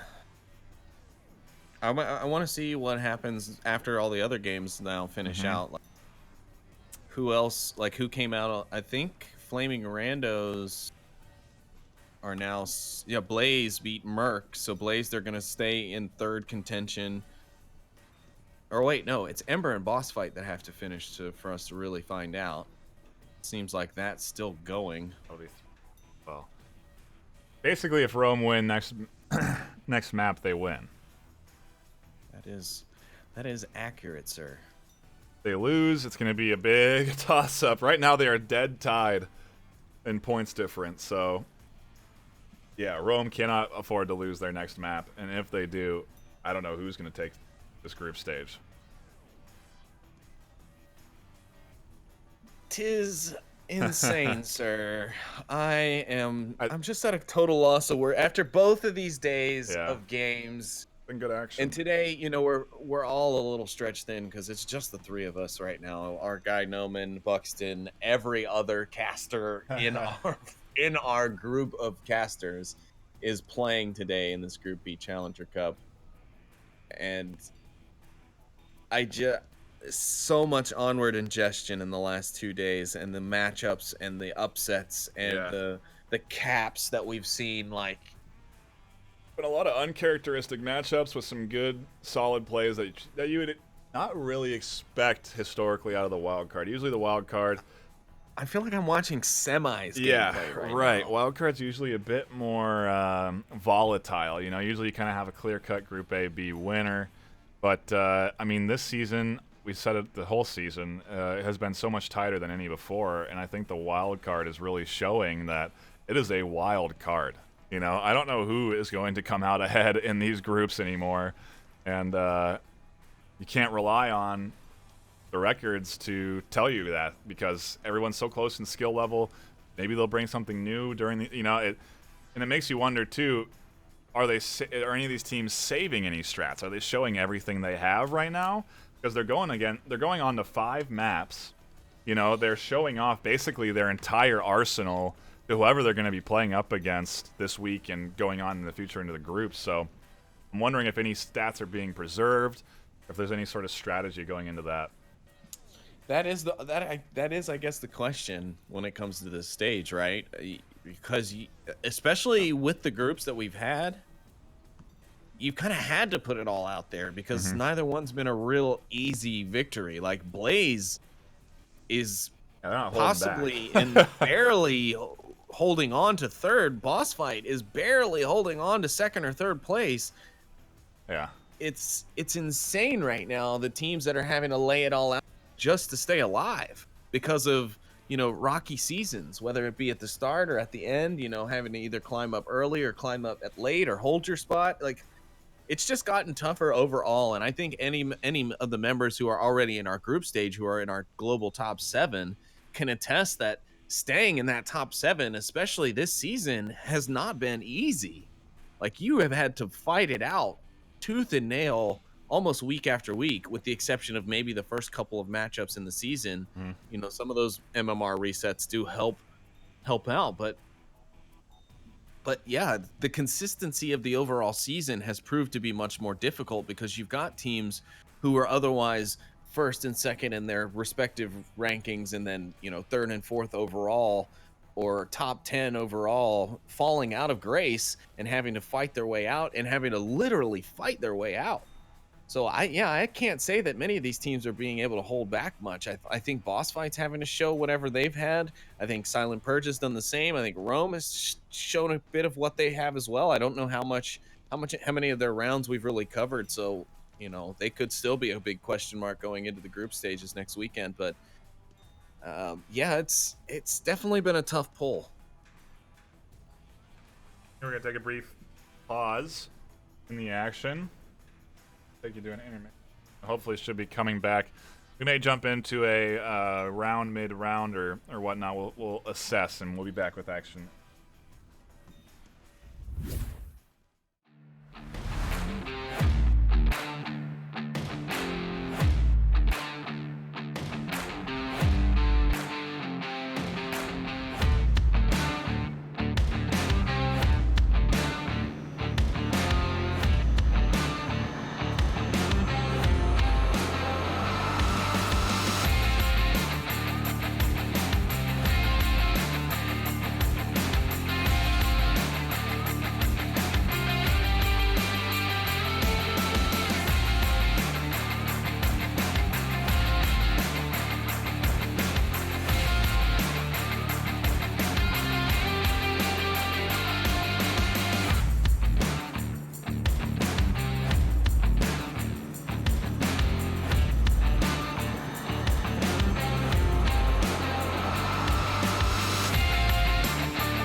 Wow, we are back into the action and just in time. What is round 5 of the wild card and the deciding round is about to begin. Rome versus Ember. A couple of different scenarios here that we've discussed that could unfold. There's some chances for Blaze to come out our champions. There's chances for Silent Purge. There's chances for Rome. There's a lot of opportunities here, depending on how this shakes out. If Rome can win this, they are the champions. They are the Group B, uncontested, no doubt about it. If they lose, I think it's going to come down to buckles in a matter of how the other rounds shake out. So we're coming down to the wire, Sleepy. Yeah, we sure are. And Rome starting out with some bit of aggression on the western side, some smokes out on the street, assuming to get the cross. But if they wait much longer, those smokes are going to dissipate, and they're not going to be able to get anywhere with them. They've still got 5.5 minutes on the clock, so they do have time, but I'd hate to see that utility go to waste. Yeah, Ember already set up in their spots, ready to defend this one, and they're in kind of a western-heavy defense, but they haven't forgotten about the east at all.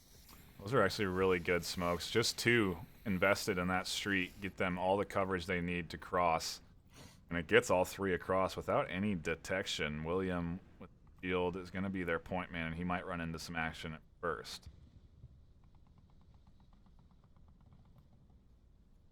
Yeah, Ember are going to have to be careful here because they really like to rely on William with that shield to be able to give out those call-outs. Like, he was doing a fantastic job of that, in fact, in the last match versus our then number 2 Silent Purge.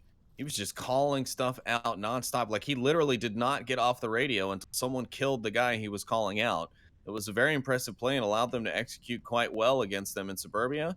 And now they're here. They've got themselves across in a nice fashion in the west, like you said. And they're they're managing to kind of sneak around the southwest defenders. Yeah, it's curious how this is shaking out, and I think I've sort of figured out how Will likes to use this new riot, the updated riot shield. He puts one hand on the comms, so he knows that, so he's got that free hand radioing in information, and then he uses it to scout. I'm not really seeing Will challenge a lot with his shots with the shield. I think that might be something that you're going to see happen less, where a shield and a pistol can overwhelm a rifle as Mike overwhelms light.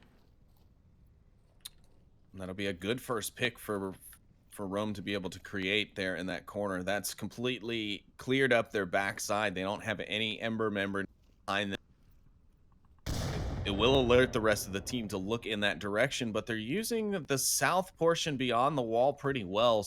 They're using the buildings far south to be able to make their push across till they get to the center of the map. So they're making sure they're not seen until they literally have to be. And I think in that situation, he had to be seen to take out Lightshaper. So Will has ID'd one. He's doing exactly what we were talking about, radioing in the information down to a T so they know exactly where that defender is, and Switch does rotate off from that position. William must listen to the cast. He knows how important comms are to old Sleepy, as he has given it a plethora of that, and I will give it to Rome. They did have the opportunity there to pop Lucky AF in his legs as his legs clipped through the map, but Lucky shined his rifle on it, held it there for a moment, and then let it go. So I'll give him some kudos on that for not taking that easy. What could have been an easy kill, but it will give him an information. So either way, Slider is in a spot now just due to that. Here comes Lucky with a really aggressive push up. He's going to chuck a grenade in the room with where he thought Slider would be, but Slider, in fact, now relocated. I think he might have realized he might have been susceptible to a peek there.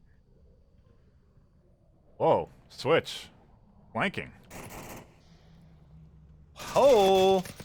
Finds Oh, one. Not going to find the second one. Mike Crook able to take down Switch there. I don't think he landed No, those he shots. doesn't find Yeah. one. He didn't. No, he didn't. Sorry.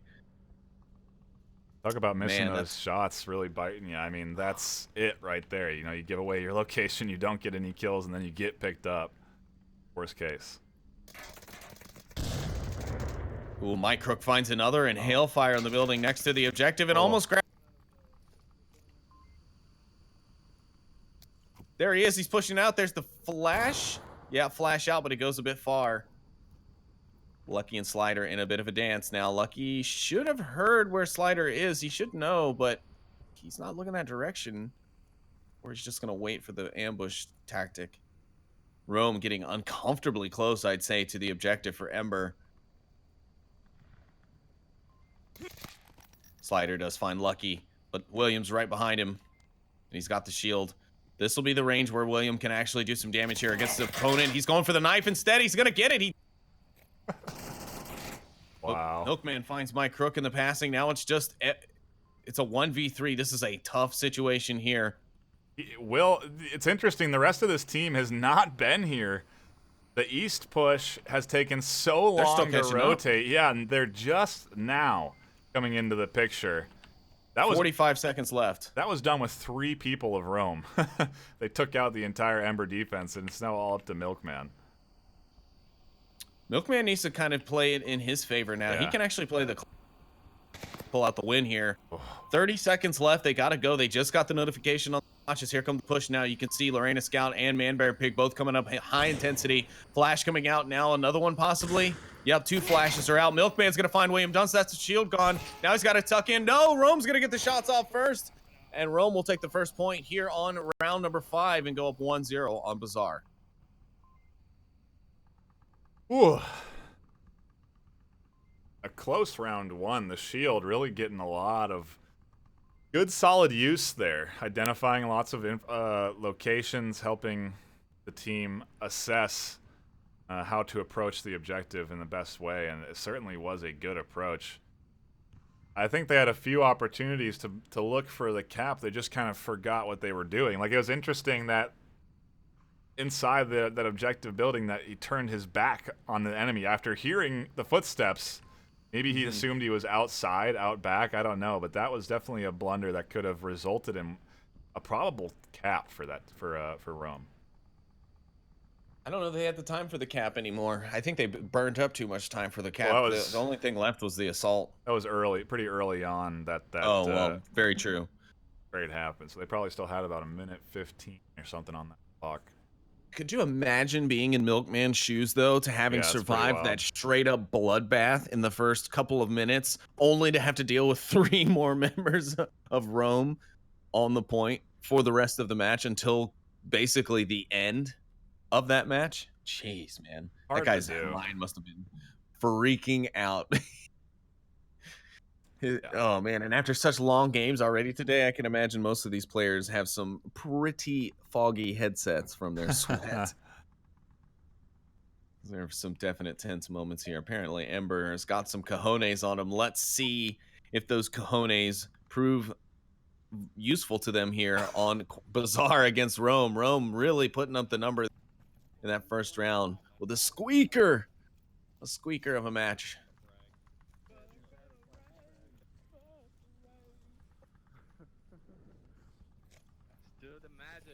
That was a good push.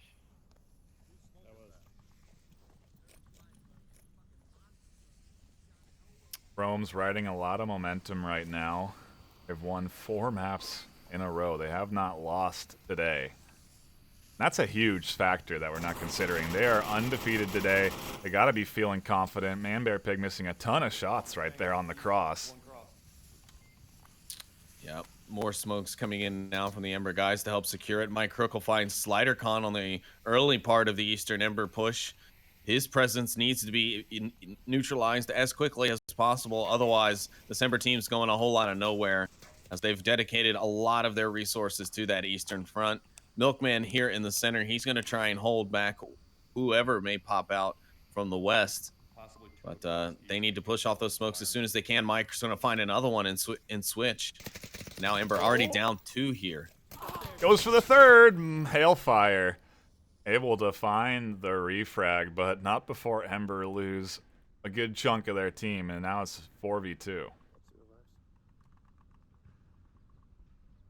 Yep, just good old Milkman over here in the center and in that Eastern front now. I mean, they could really cause for some confusion at first, but they're really going to have to talk here from this point forward if they want to pick up another point.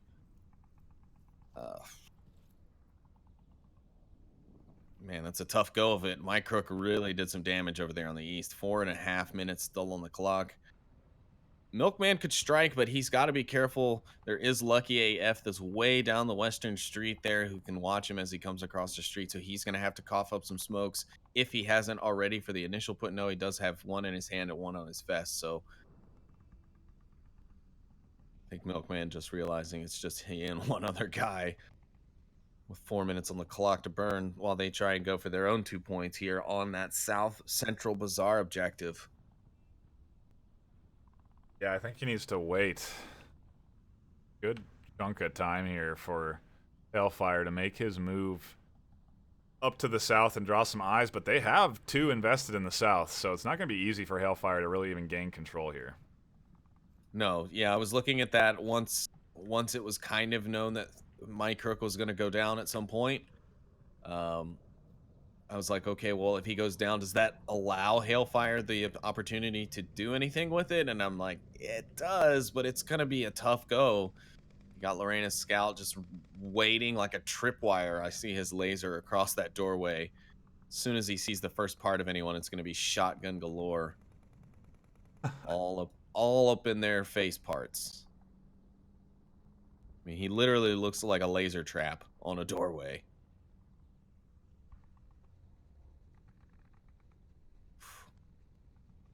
Interesting, too. He's ADSing.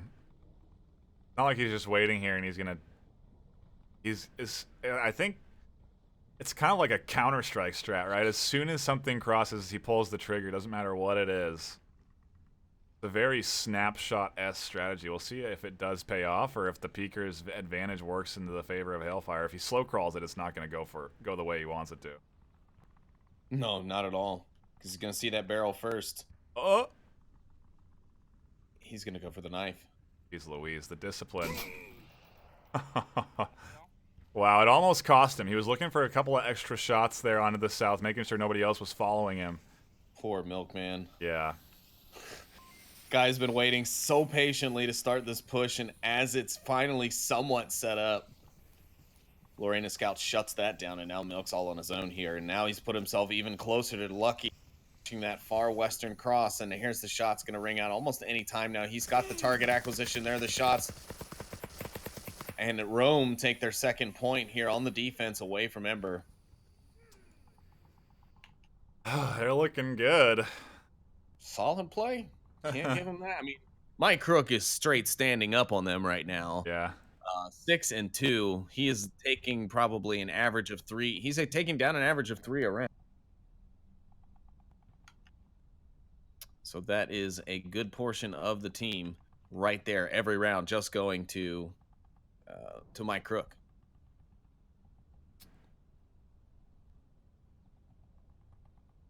You have a bit of a player, I wouldn't say adjustment, but a bit of just a quick reset. So patiently wait with us. Next round, it's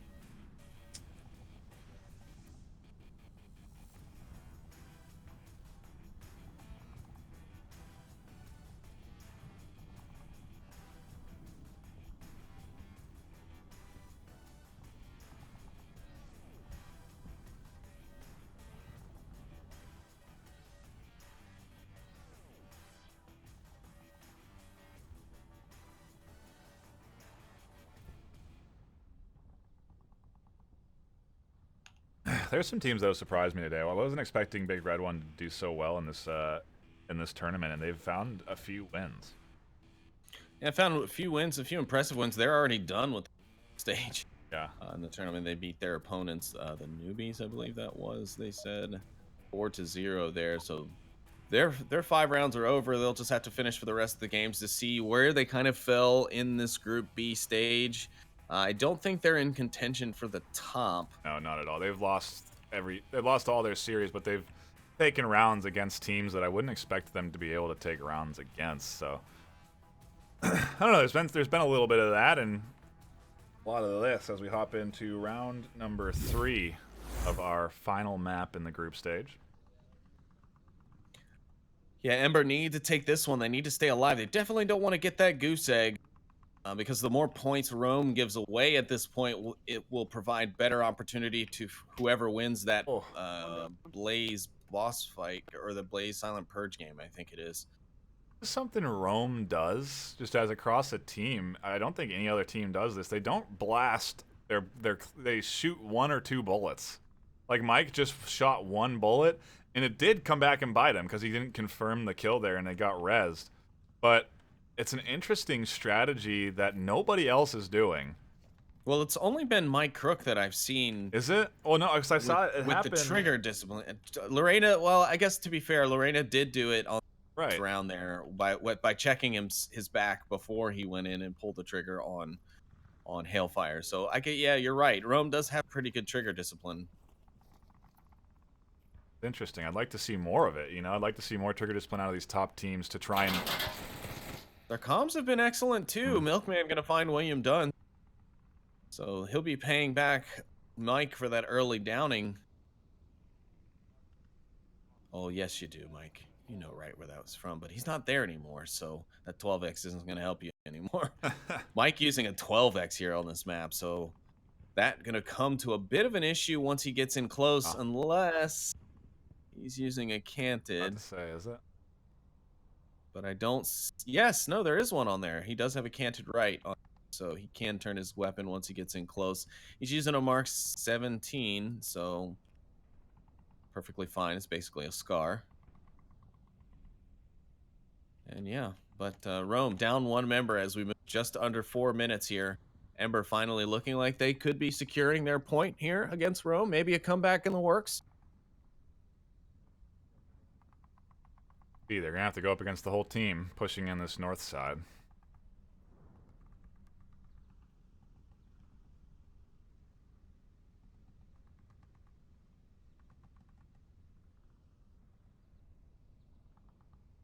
It does make me wonder why I don't see more of this. You know, most teams don't try and approach from this north side heavily. They'll invest maybe 1 or 2 players over here to sort of flank and send everybody else through the middle.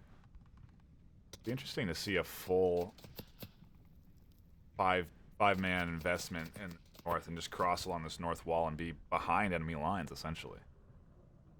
I like the north push on this objective. Yeah.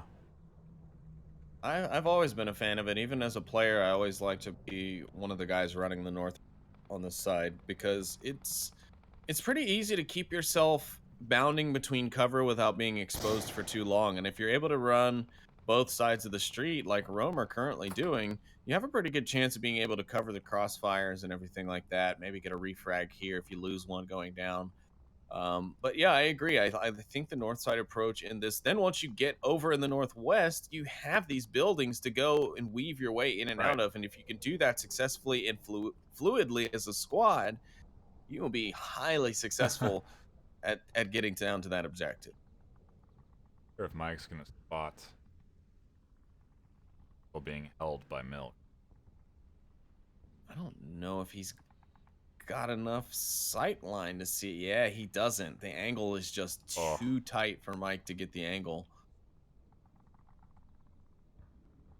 Manbear Pig's going to be their best hope there. Mike can maybe draw some attention really quick. Oh, don't do it.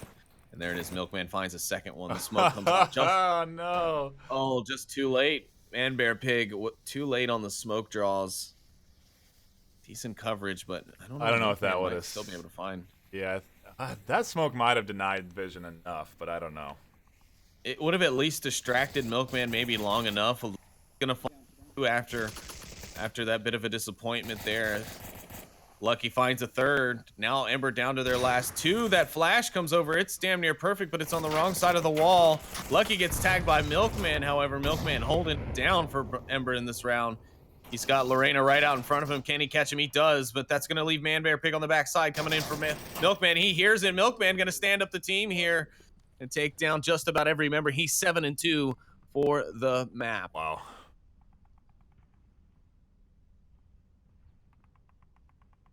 Milkman has had to seriously clutch some rounds here, but that one they just kind of all ended up in his line of fire. I think he aced that actually. Did he? I believe so. I believe so. There might have been an alternate queue, but I don't think so. Yeah, I don't know. I don't know. He got at least 4. Got at least 4. Man.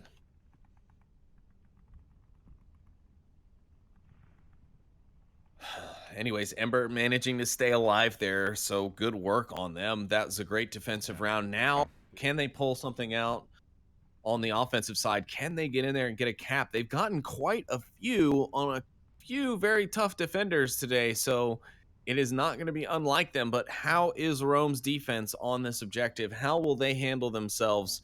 I have a feeling they're going to have Mike Crook with a 12x up on that north side watching far down that street. But I don't know. C4s are in play now for Rome. I'm sure there'll be some interesting placements of those from them. However, I haven't lost faith in Ember. They've been playing pretty fantastically today. And, you know, they're in the number 2 spot right now. They have the opportunity to take down an undefeated Rome. But we'll have to see if they can do it here as they go on the attack in round number 4 of round 5. Round 4 of round 5 in our Series Challenger Cup Group A. This is not algebra, we promise. I know there's a lot of letters and numbers, but the square root of Challenger Group A over the divisor of B Group. Round 5, Group 1, Match 2 equals 4x. Solve for y. Then you'll have your Onward degree. Ember pushing out pretty heavy, though, from their southeastern spawn. They're going to try and get as much real estate as they can without giving away too much. Looks like Rome not going to get too overly aggressive. Their most aggressive person, I would say, being the guy in that northern alley on the western courtyard. Otherwise, a little late to the peak down the street from Mike Crook. And Mike Crook is not up on the north side watching down the street with a 12x like I presumed he would be. They're taking a more... Let's look at this. A more rotation-sensitive defense, I'd say, from Rome. They're not really playing it boxed, per se. So they're not very tight in, but they're all within relative distance to get there in an okay time if something were to fall to pieces. Man-Bear Pig angle is dangerous, but it could catch out the rotation. Switch. Wow. He sprints to the box, instantly crouches at it, and then pushes forward undetected. Well, the angle for Man-Bear Pig to get him once he made it to the box was darn near impossible with any sort of certainty, so he'd be giving away his position. So I think that might come down to, like we've talked about a few times here, is Rome's trigger discipline. I think Man-Bear Pig might have let that go. He might have saw him push the cross and just decided not to take the shots because he knew it would be too much risk.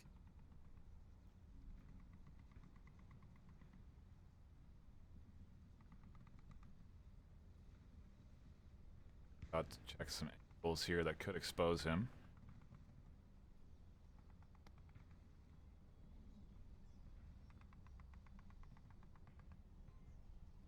Oh, if Man-Bear Pig stays here and doesn't take these shots and waits for this back alleyway to be populated by the entire team of Ember, I don't know. I don't know if he's calling it. He's calling it. I hear him talking. Man-Bear Pig, that is. Are you sure? I think that was Milkman. Oh, maybe it is. Oh, shots came out from SliderCon onto Man-Bear Pig's, forced to fire back. He's going to find Lightshaper, too, though. He's trying to get the angle. It's impossible, though, it seems. Seems like it's just too much. But Hailfire's got a boogie if he wants to come around and catch the backside of Man-Bear Pig. Otherwise, they're going to lose 2 here before things are over to Man-Bear Pig, before he's even neutralized. Lightshaper just needs to hold it where he is because he is just... Oh, my gosh. Oh. That sliver. He took a risk, and he did manage to... There's the recovery. A nice play by Hailfire. Taking his time without giving up too much noise, but at the same time not allowing his teammate to die either. He's going to have to watch out for William Dunce, though, back there in the corner. And William's got a good angle on this trash can. I think he sees Hailfire already. Yep, Hailfire's going to walk out in the open. William Dunce is going to see it at some point. Can't not see this. There it is. He takes the shots finally as Hailfire breaks the trash bags, and down goes another Ember player. Mike Crook now on an aggressive push. He takes down Lightshaper.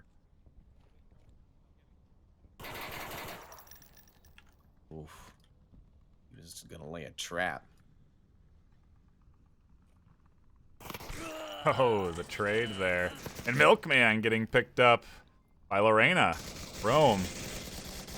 Wow, they are 1 round away from securing themselves this group stage.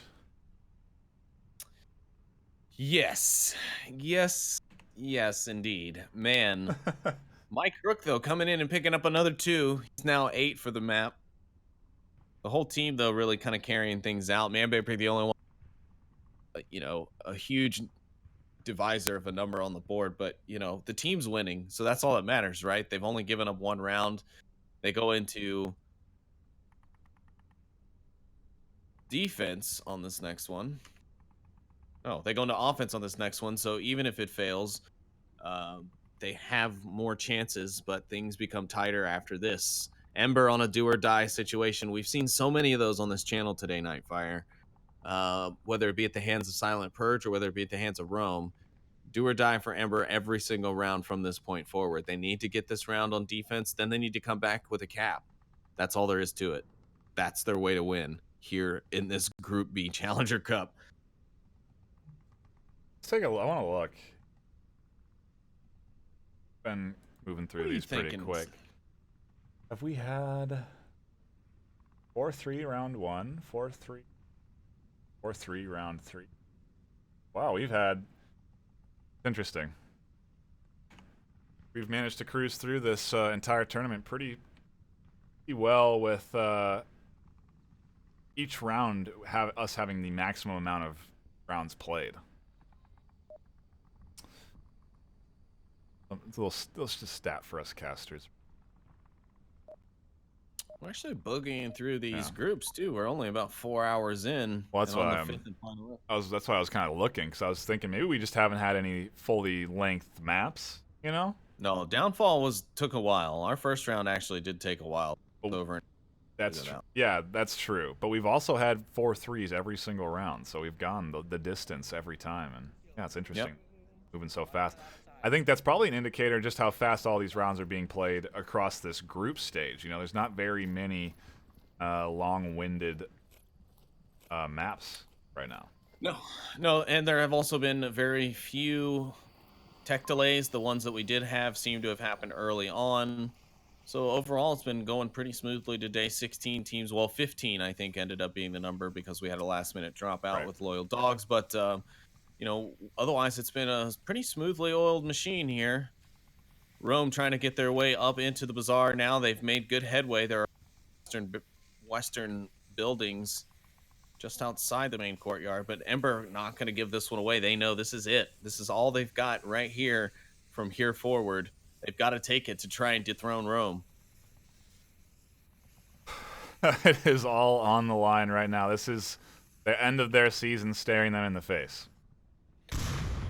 It's the end of a lot of people's season staring them in the face right here on this.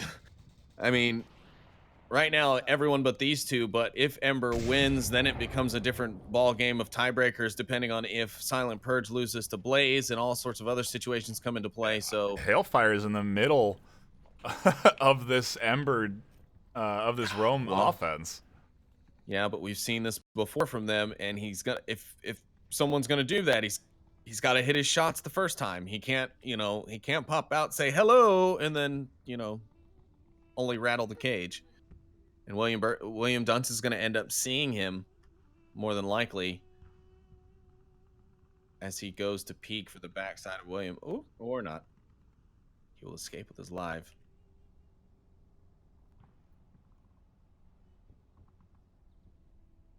Certainly is wary of one being over there in those rooms.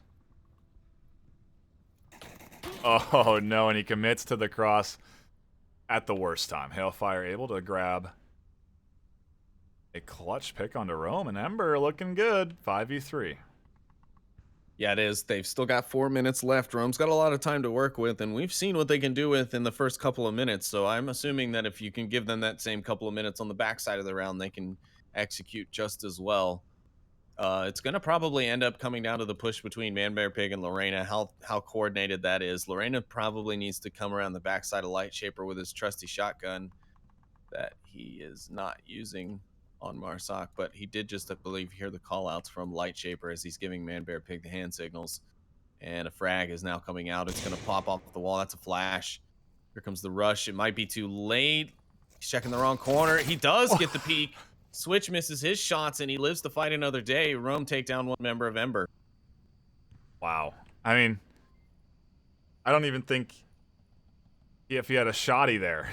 You know what I mean? Like, I don't think anything would have made the difference. That peak was so fast, and he instantly jets back into cover. That was a super good.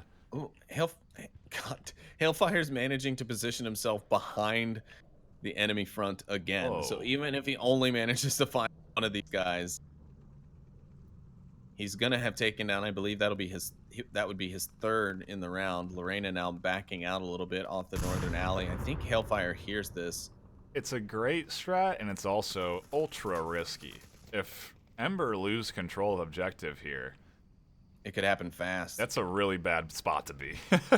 Yeah, it could happen fast, unfortunately for them. But Rome's doing a pretty fantastic job of working with what they've got. They've drawn the attention wide across the map. You've got Lorena, who's now pushed all the way north. Oh, Man Bear Pig's going to find Switch on the objective. Now there's only 2 members of Ember left on the objective. They're now suppressed by fire from the garage. there's a cap opportunity right in front of them there on the corner by objective. Nobody's covering that. Well, being able to take the pressure of Lucky off the board is good for them. Hailfire does come around the back, scout and find him in the north. So now Huge. down to Pig with a minute 45 left. It's not to say it can't be done still. SliderCon and Milkman, they have moved over to the objective building, but no one's got eyes on Man Bear Pig. I have a feeling he's going to be able to find Hailfire here. Or maybe not. No, he's going to push his way up to the objective building now. He's not stopping to peek through windows. He's just rushing in.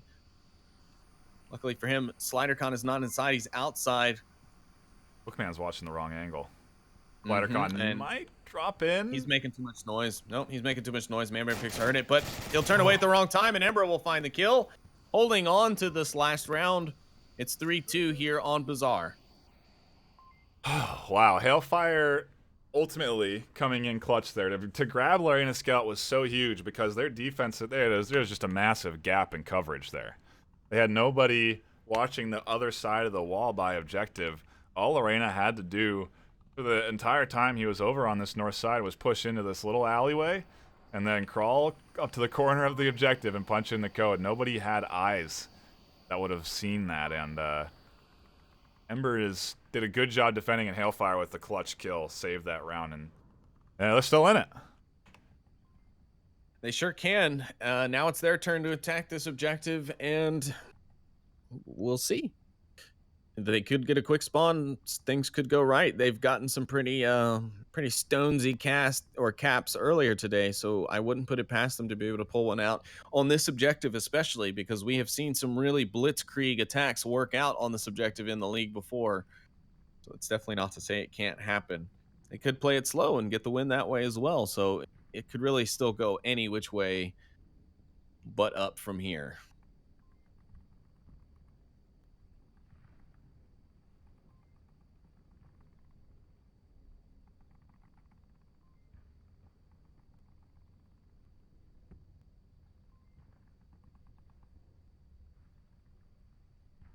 Yeah, big shout out to all of the subs and bits that have been thrown today. Saw a couple of new follows as well. Love seeing that. We really do appreciate the support.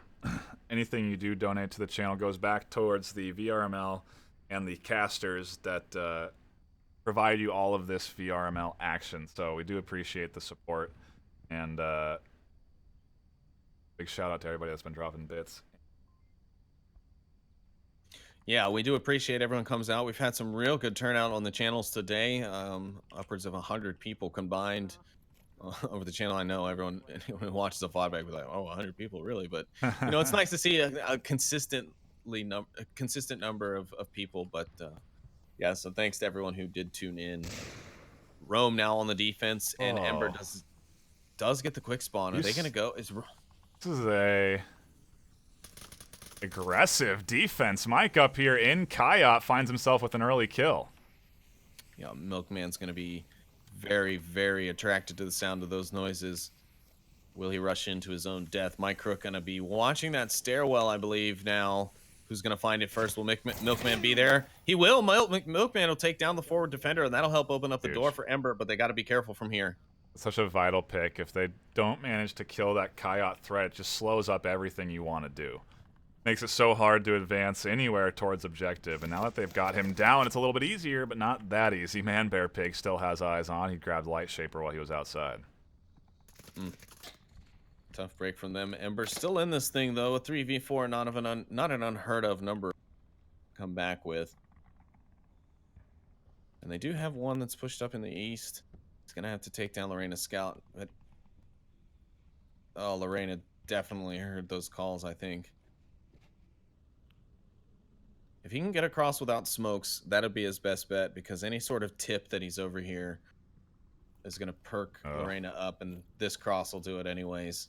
Oh, it almost cost him his life from his team, too. Saw the eyes get trained in there.